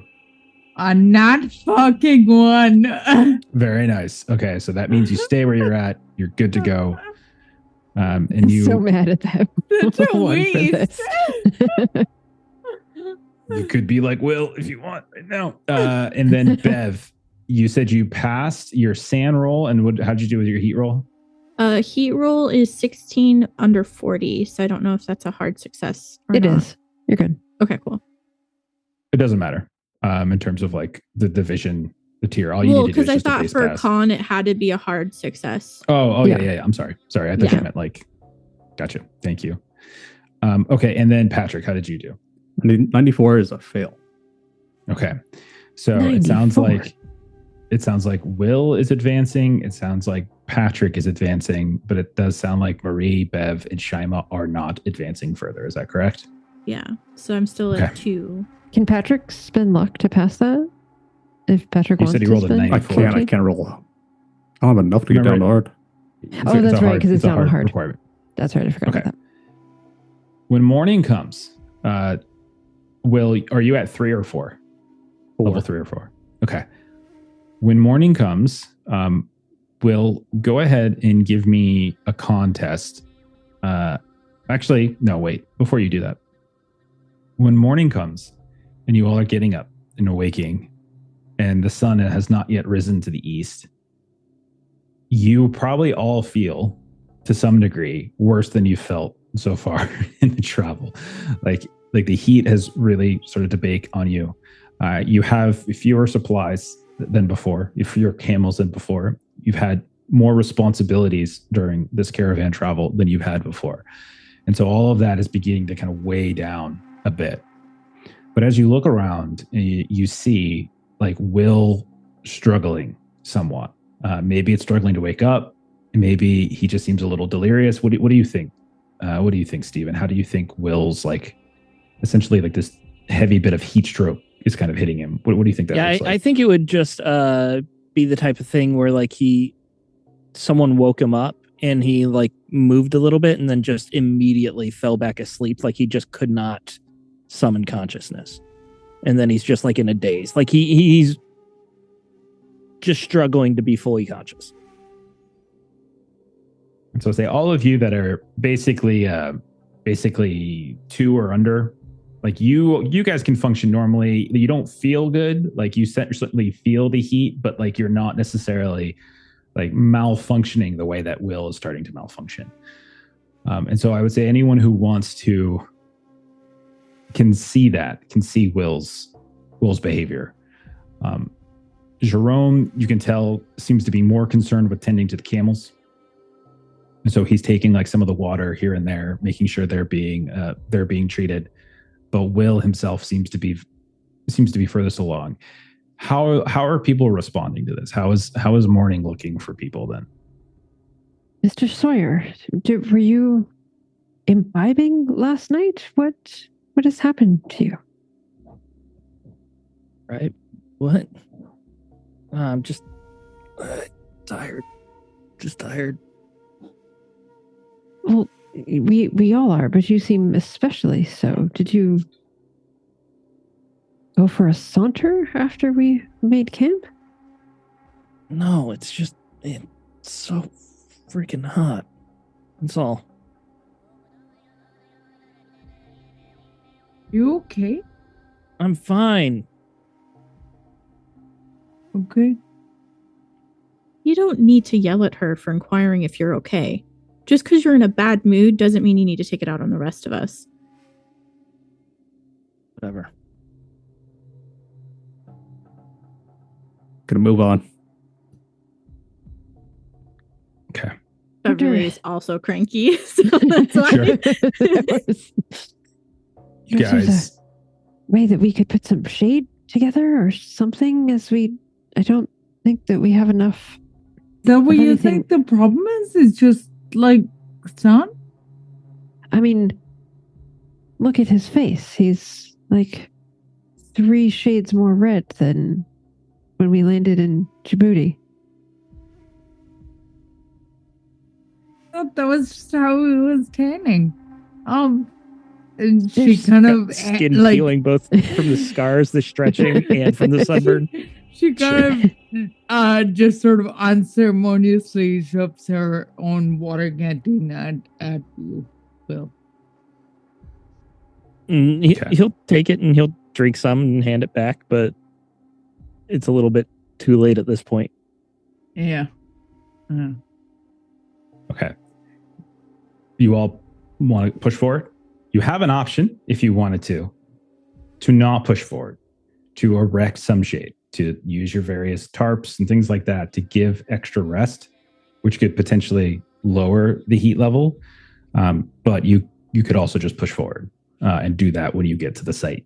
According to Jerome, by midday, you should be able to get to the site. So it's kind of up to you guys. Do we get to do our rest roll to see if we recovered at all last night? During midday, you will. Okay, gotcha. Yeah. I'm trying to do the rolls for advancement at night and then doing the rolls for reduction during midday so that it's not back to back because it gets kind of boring and then it just immediately removes any penalty you might have. So yeah, the timing's weird.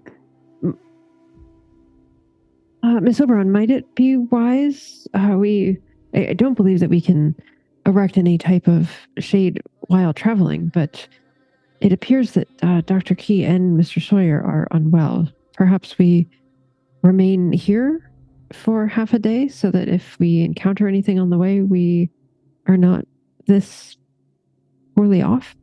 No, I can definitely help put something up. That's not a problem, but should we ask if they want to take a... Because I mean, I don't think we should waste Jerome's time if we don't need to, so should we ask them if they want to wait first? And she's sort of looking at how the last conversation went. Mr. Price, what are your thoughts? It seems that they are very well off, and I wouldn't want to run into anything with them being quite so incapacitated. Should we rest a half day? We're in no rush. We can set up some shade. They can rest for the morning. So Marie will go back over to Will. Were you standing or sitting, do you think, when she comes Absolutely upon you? Sitting. Sitting, okay. Mr. Sawyer, good, you're already seated. It seems that you might want to just stay right there, and we'll delay the commencement of the day's journey. Okay. And I just lay down. Okay. Shyma's gonna go to Dr. Key and pretty much say exactly that as well. We're just gonna take the morning. Okay. That gives me time to go over some things, I suppose. Yes, exactly. Okay. So I'm going to want a check to see what kind of shelter or shade you all can concoct. Anyone can do this. Anyone can pitch an idea, pitch a skill. Survival obviously is a great choice if you have survival desert, but I know Will's the only one who really has it. This is pretty much for him. If there's something else that you could potentially think about, I'm happy to take. If any of you have like craft skills, for instance, that could work. I can sing them to sleep. I was going to ask if I might have some kind of plus to rolling on survival, because I very specifically have been spending time with John to learn about desert survival. So I only have a 10 on that right now, but I'm wondering if that can help. No, the training that you've done is going to allow you to get a free advancement bubble, so you can put a little check mark in there, but it wouldn't give you a bonus or anything. No. Cool. Now, if he were here, you guys didn't send them away. Sure. Every choice has consequences. Yeah, seriously. I don't think I have anything except getting Jerome's help. Like I can't really think of anything beyond that. Does anybody else? Yeah, for me, I think it's straight attributes. Like whatever attribute would make the most sense. Like skills wise, Marie is not a camper or a anything in this arena. What I have is natural world. I'll take natural world. That's fine. It's like a good spot. Awesome. Yeah, I'll take natural world. Nice. It's more about like you said, finding the right spot. Maybe like finding some various some like shrubbery here and there that you might be able to use. Kind of pull certain branches off that kind of help with setting up some kind of Marie's extra 10 in shade. natural world would be like, there's a tree there and there's shade there. And that's about all she could contribute. Hey, my 15 isn't any better. Okay. Oh, did you want my 50? Oh, shit. Shit. Oh, that's a 97. fumble. Roll a sand test, Patrick. Oh, no. There's a mouth over here that's going there for shade.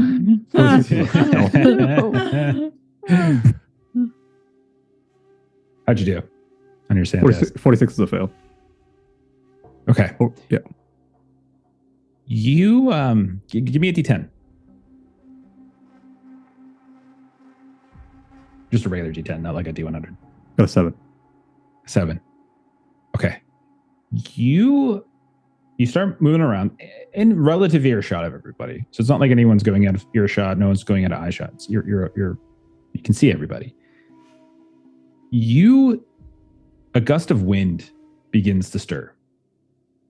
And you hear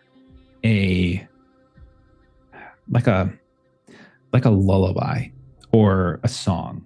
Did you and Anna have a song? Like, was there like a song that you all were thinking about, maybe as your wedding song, or is it something that you just danced to, or maybe a song was playing when you met? Anything like that? Yeah, it's probably a nice jazzy song that would come up on the jukebox. You hear that song suddenly on the wind, very faint. It's like if you're walking down the street back in Arkham and someone has their windows open and is playing a record a handful of doors down. You can hear the faintness of it, but enough of the beats and the notes to actually recognize the song. That is what's happening right now. And you see like this wind coursing through and kicking up all this grit and dust. And as you're kind of wiping it away, you see like this dance of an undulation of sand and grit, and you can hear the song. What do you think's going through your mind, or how do you think you're reacting to that? I think the sound immediately puts me at ease. It sounds nice. Sort of stand up and start drifting towards so I can hear it louder. Okay. So you just kind of start following this wind, like away from the group. The rest of you, give me a spot hidden.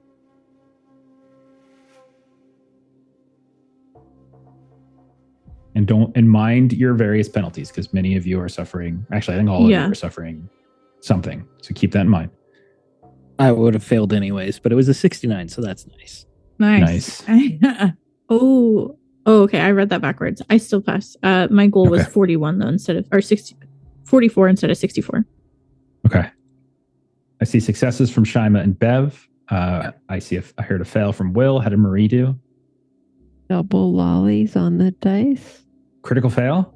Yeah. Go ahead and roll a sand test for me in a sec. Would we'll resolve that in a moment. Hard success be beneficial in this situation? No, don't worry about spending it. It's really just to notice Patrick wandering away. You see, he was like out kind of collecting a few things. Maybe he was just collecting rocks or something to help keep a tarp like over top to get some extra like wind cushion. And you see him just kind of wandering away, and he's moving like almost like kind of limply, like his legs are dragging here and there. His torso is kind of leaning forward, and you see that he's about to walk over. And Shyma, you see this as well. The two of you see this.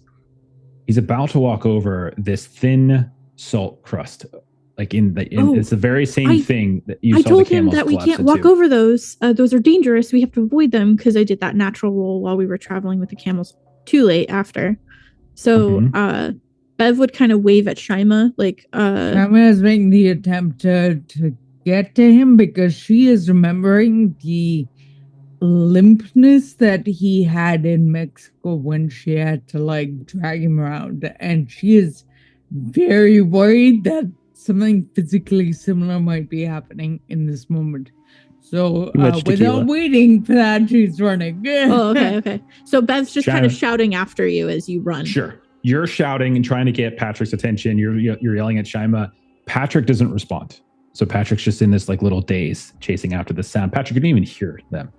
This song that you hear singing. And maybe in addition to the song, you hear like the laughter, like Anna's laughter as well, just kind of like just underneath it. Shyma, you go racing after him. Shyma, give me a dex test. I think it's probably best. It's more just speed. Tempting to catch him, but I don't know if I will. Yeah, give me a dex. If you succeed, you'll catch him. If you fail, then long goes up another character. Marie failed the sanity roll, by the way. 11. Okay. Dude, Nice. Extreme. Wonderful roll. Extreme Nice. success. You race over to him right as his foot is about to drag, lift, and land. And you grab him and pull him back just a little bit. You see the crust start to crack and a little bit falls away. And Patrick, right as you're about to, like, you think reach out and like you hear the laughter of Anna, you kind of almost start to see her begin to form from that swirling grit and sand. She almost, like, the contours, the silhouette of her begins to form. You feel something pull you back. The wind dies. The sand falls. You stumble backwards a bit into Shyma's arms, and you look down as, like, the salt right in front of you begins to crumble. And you see beneath it, there is this sort of yellowish green pool that you almost stepped in, having not seen it whatsoever. Oh, Shyma, what's wrong? Mr. Bryce, what happened? Didn't you see where you were going? Yeah, I was getting some rocks.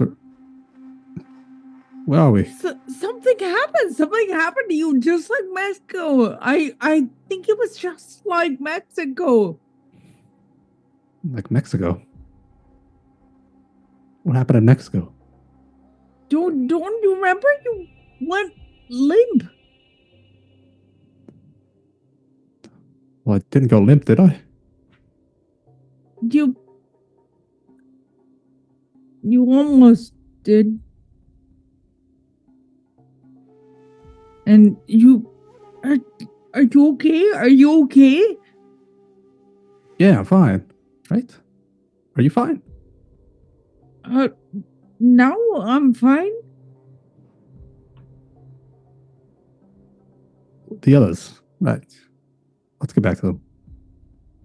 She looks over her shoulder to presumably miss completely with that because Okay. Marie, you see Shyma race off. You see Will trying to get rest. You see Bev start shouting after Patrick. You see Jerome is kind of walking a field and sort of looking around and picking a few things up off the ground here and there, things that might be useful. And you hear the sound of, like, really, really heavy breathing and almost like phlegmy, like.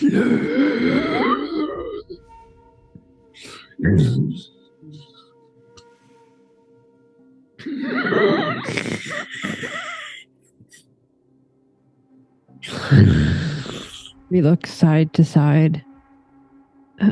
Hello? Hello? You look a little off to the east, kind of over this little ridge, and you guys are in this massive crater. And you see a pool of, you're not sure if it's water, you're not sure if it's acid. It's got like a silvery yellow quality to it. And it looks different than what everyone fell through. But it's like a pond almost. It's that size. And as you say hello, and you look over, you see, like, the contours, the outside of the pond kind of move back as if it's expanding, and then contract inward, and you see ripples in that pool, as if, like, this pool itself is breathing.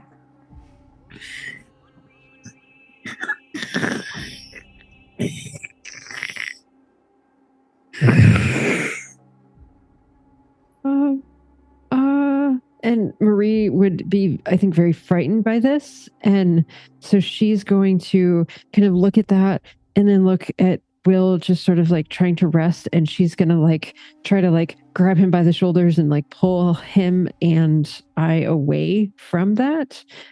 What are you doing? I'm helping. Helping what? Get you away from that. I don't know what it is, but it's making awful, terrible sounds, and we need to get far away from it.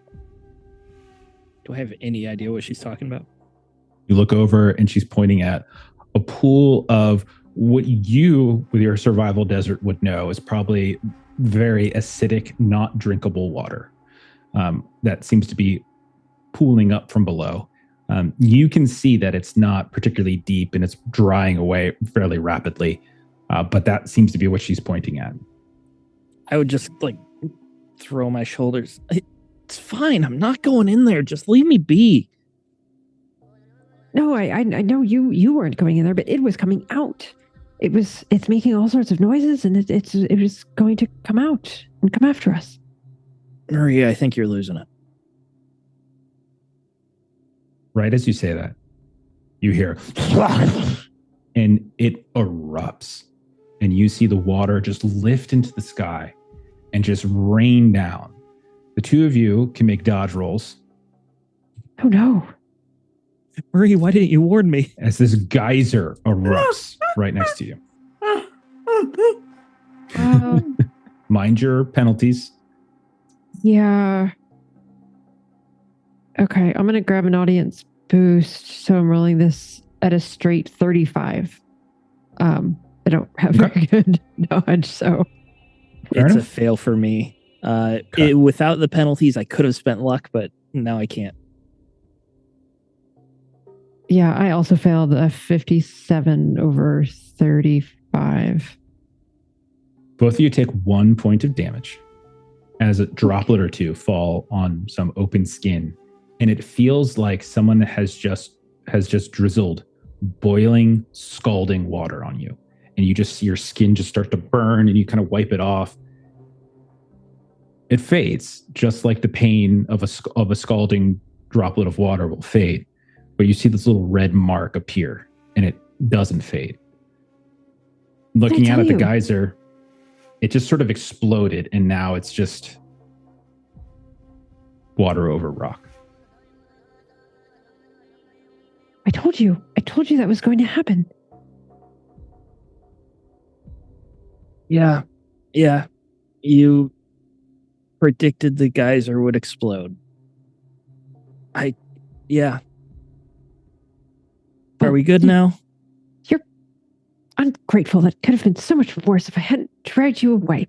Yep. And she's sort of been wearing kind of loose clothing that she had gotten, back in Djibouti. And so she's sort of taking a bit of the excess and just sort of like trying to wipe the red spot that's kind of on Will and kind of trying to wipe it. This is quite painful, and it's not coming. Oh dear. It would have been so much worse. And she's just like, I pulled you away. It's sort of still been sitting in the back of her mind of the, like, she's far from home. And so she's like, I'm helping. I'm being useful. That would have been worse. Where is everyone else? And then she kind of looks up to find everyone else. Everyone starts coming back together. Patrick, Marie, both of you take 1 point of sanity loss from that experience. You get the things you need. If you call Jerome over to help, he will help. As he sees you guys kind of screwing stuff up, he comes over and fixes, and so you guys can have your morning of rest. At this point, you can roll a contest, or if somebody wants, or a first aid test to try to reduce your heat level. So again, it's con, and these are just normal difficulties. So it's either roll a con or roll a first aid to try to reduce yourself 1 level for resting in shade. If you get a hard success, you can no, that's not right. Yeah, it's just to reduce yourself level 1. Sorry. Regular for me. Okay, you can reduce yourself 1 level of heat. I fail, but I'll spend the luck. Okay. So Deal. for me to get a regular success, because it brought me down to 35 instead of 55. 10. So I'll spend the 10 to get a regular success. Go ahead and reduce yourself by 1. I rolled a 96, but I can't spend the luck to. I don't have enough. Okay. Luck. It's not a critical fail though. So unfortunately, despite the fact that you spent some time in the shade, it doesn't quite help you. I'm thinking Midday about comes around. what I Yeah, want go to do, because I rolled a 63 and I'd have to get it down to 40 because of where I'm at. Okay. So This doesn't advance you. If you fail, you don't advance. All it is this is just an opportunity, since you're in the shade, to reduce your heat level. Okay. Yeah, and you're only I'll fail it. at 1, I'm on right? one. Nothing bad can Yeah. happen from a fail. Nothing bad's going to happen from a fail. Okay. It's All right. just an opportunity to do something good. Okay. Eventually, after a few hours of rest and shade, some of you feeling better, some of you not, Jerome hustles you up and you guys push forward. The rest of the trek is similar to what you've experienced thus far, although you do start to see that some of those like acidic pools begin to be lessen and lessen and lessen. He does start to warn you at times about like the increased volcanic activity in the area. It's not like you're going to see like huge eruptions of lava or anything like that. It's just more, it's going to be gases. It's going to be the idea of things underneath, tremors, geological instability, and the idea that you might at times find these fissures where this like kind of expulsions of like sulfur gas and whatnot are going to come up. So he kind of warns you of that. Just before nightfall, you find yourselves at as you crest over and come atop one crater, travel on flat land for a while. You eventually reach this crater that sinks down deep into the earth. And all around you in like different directions, like everything's kind of like these sort of basalt like flats here and there. And you can see that at the center of this crater, there are these series of charred, relatively recent, geologically speaking, structures of stone and rock. And you can even see here and there these awkward shapes. And that's the kind of suggests that certain things were formed because maybe something was being excavated, or maybe it's some of the tools or some of the scaffolding or whatnot. And Jerome will tell you that this is the site. He'll also say that northeast of here is Dalal, and to keep your eyes peeled effectively for if we ever are being watched. Now, time is somewhat limited before sun falls, but you can, if you want to do this, you don't have to, but if you want to do it, you can do a quick scan, like a quick walk around. You can give me a spot hidden to search for anything that you would like to search for. If you just want to, this is just a basic search. So if you want to do that, you're welcome to do it. You don't have to, but you certainly could. Yeah. I would like to. Yeah, man. Yeah. Rip it. Just spot hidden, or would archaeology apply at this time? I'll take archaeology. I would take archaeology, but it's going to give you a different, if you pass, it'll give you different information. Okay, cool. 79 fail. Okay. 64 pass.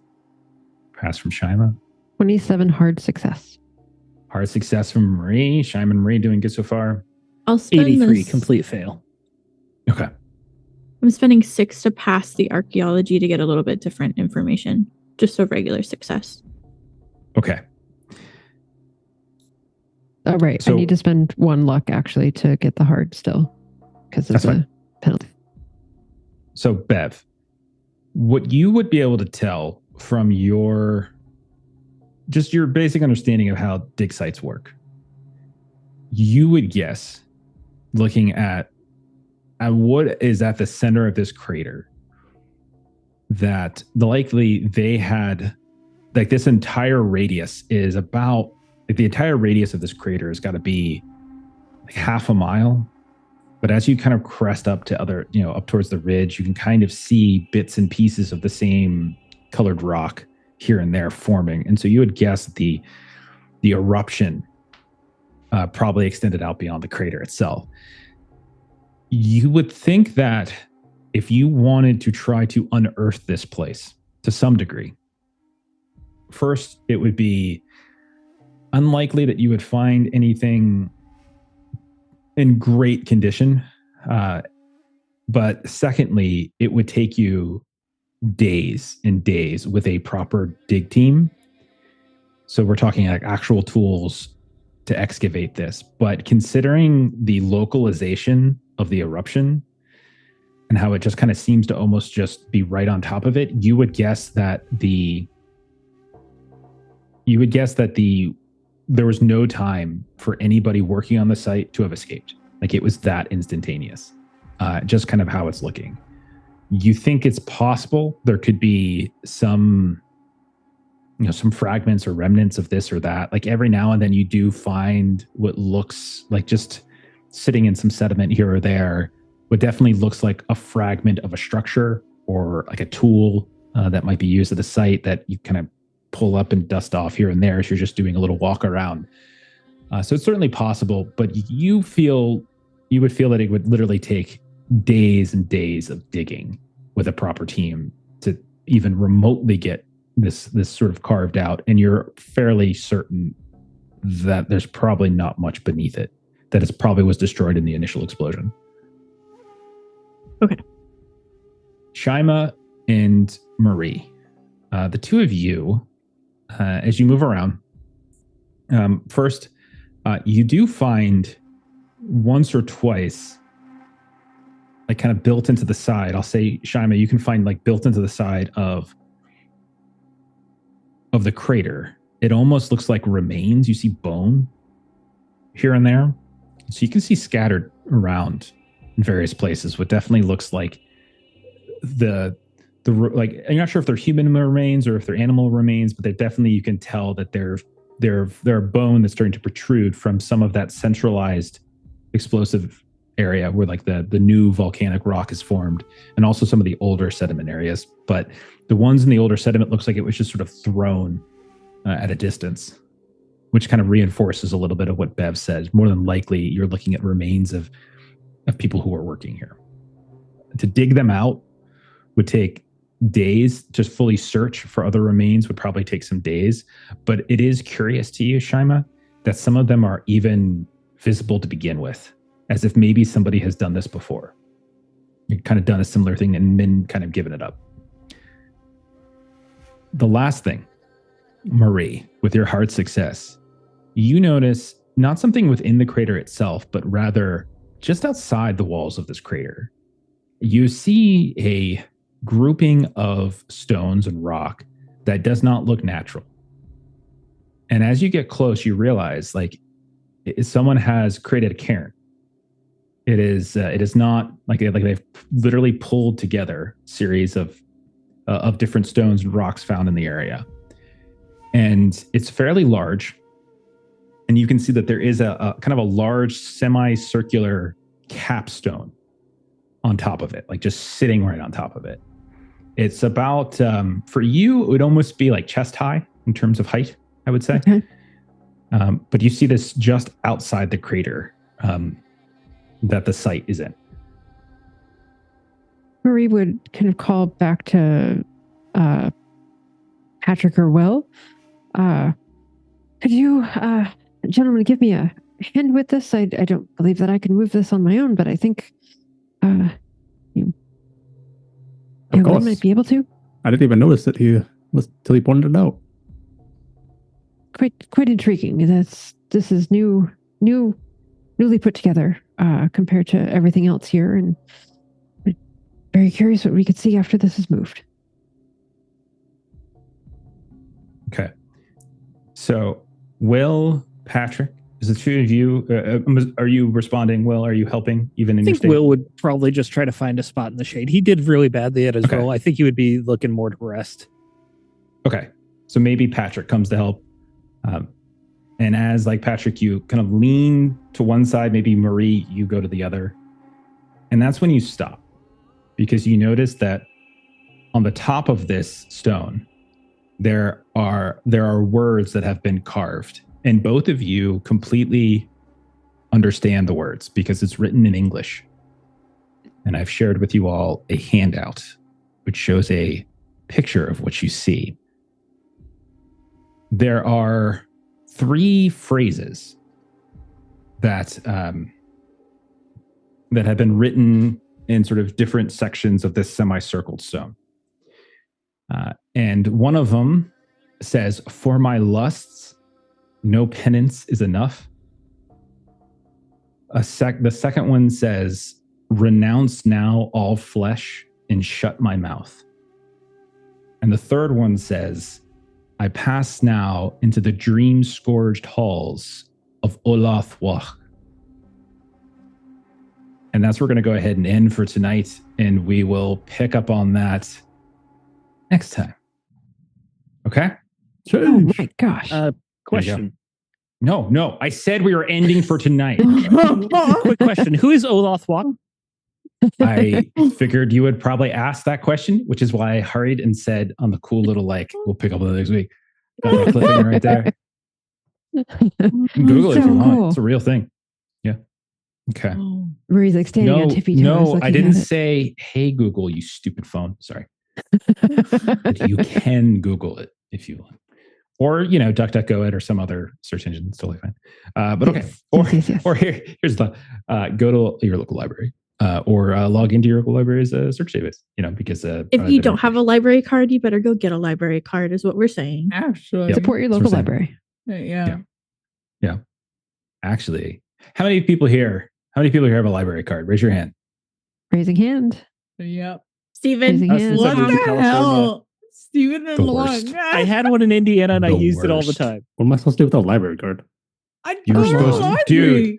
Oh, Dude, log. even go if you to don't like library books, and From you home. do library things. You can also like- use them from home online. There's a whole lot of even things if you can get. don't go and get books, the services at a library, first of all, you can get movies, DVD, probably anime, dude. You could probably get that there. Yeah. Not only that, but many of them have 3D Actually, printing services Crunchyroll now. just pulled their anime library service just 2 days Who ago. did? Who did? Crunchyroll, the anime provider. Oh, did Oh, you really? dude. Wow. Those Bummer. bastards. That sucks. The sales Okay, pitch isn't anyway, open. thanks a lot for ruining my cool ending.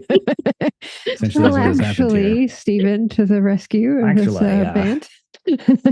Actually, I just read the Oh, article goodness. on it just yesterday or the day before. Okay, See, in chat, people have multiple library cards for different libraries. Cool person. absolutely.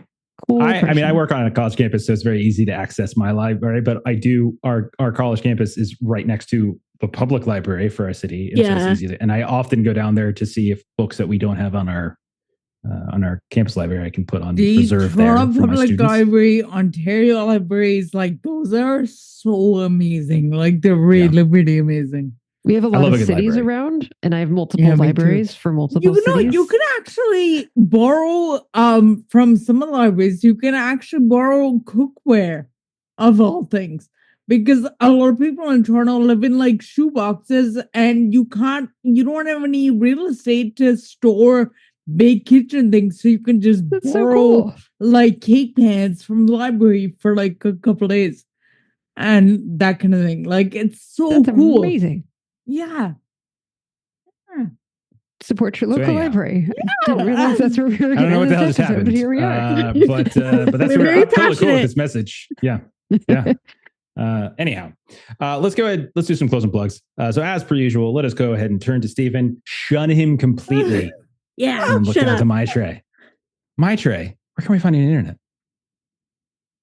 Plays games on YouTube where I make system agnostic or multi-system content that centers the human playing experience, and I've been getting back into it. So hopefully you will see a new video from me in the coming days. Fan-freaking-tastic. Very excited about that. You know what else I'm excited about? I'm excited about what this guy right next to me is about to say. So Stephen, tell us a little bit about what you've been doing. Yeah, I have been making my own tabletop RPG. Oh, hitting my mic. My own tabletop RPG called Huckleberry. It's a Weird West game. It's a lot of fun. If you like action, if you like horror, you should check it out, huckleberryrpg.com. Fun fact, some of my earliest tabletop RPG design experiences happened at the local public library in Indiana. I would go there and I would That's so just grab cool. stacks and stacks of mythology books, and I'd make all sorts of cool D&D monsters. That's awesome. That's a That's cool cool. memory, man. That's nice. Nice. I like it. So basically, only Long Ear's the jackass. The rest of us have used library. Come on, I've been to the library as a kid. You've been Good. as a kid. Someone dragged me there Okay. once. Right. We had a field trip. Oh, goodness. Oh, he's talking about the all one right. in the school. Oh man, I miss my elementary school library. It was so cool. I love that elementary school library. It's a shame. My elementary school library still exists. However, they did a massive like renovation of it. So it's like the school looks totally different, obviously. But like, man, I have very, very clear memories still of like being 5, 6, 7, 8, 9, etc. Like in my elementary school and the books that I would be pulling out. I loved it so much. And like the scholastic orders. I'm not sure if anyone did that kind of stuff. Oh, that shit was Orders. the bomb. Yeah. That I would was get one. so many Book books. Fair Day. Oh, Yep. Book Fair Day. Okay. All right. So let's talk about what we're doing here on the stream, and then we'll leave you alone. So next game, you can find us on Monday, where we are playing our first session, non-session 0 session of Time Watch. We've been getting into Gumshoe lately, and we're gonna give Time Watch a try. So it's a sci-fi time travel, and our first real play session is Monday. Very, very much looking forward to that. Terrified, but very much looking forward to it. Tuesday, we're off for a couple weeks as we just finished up Perils and Princesses, but Kipster is planning a new campaign for us, and so we'll be starting that up later in the month, I believe. Thursday, we've got Swords of the Serpentine. Like I said, I really like Gumshoe. It's been a lot of fun. So come check out Swords of the Serpentine. We're in a house that doesn't really want to let anyone leave. It's pretty great.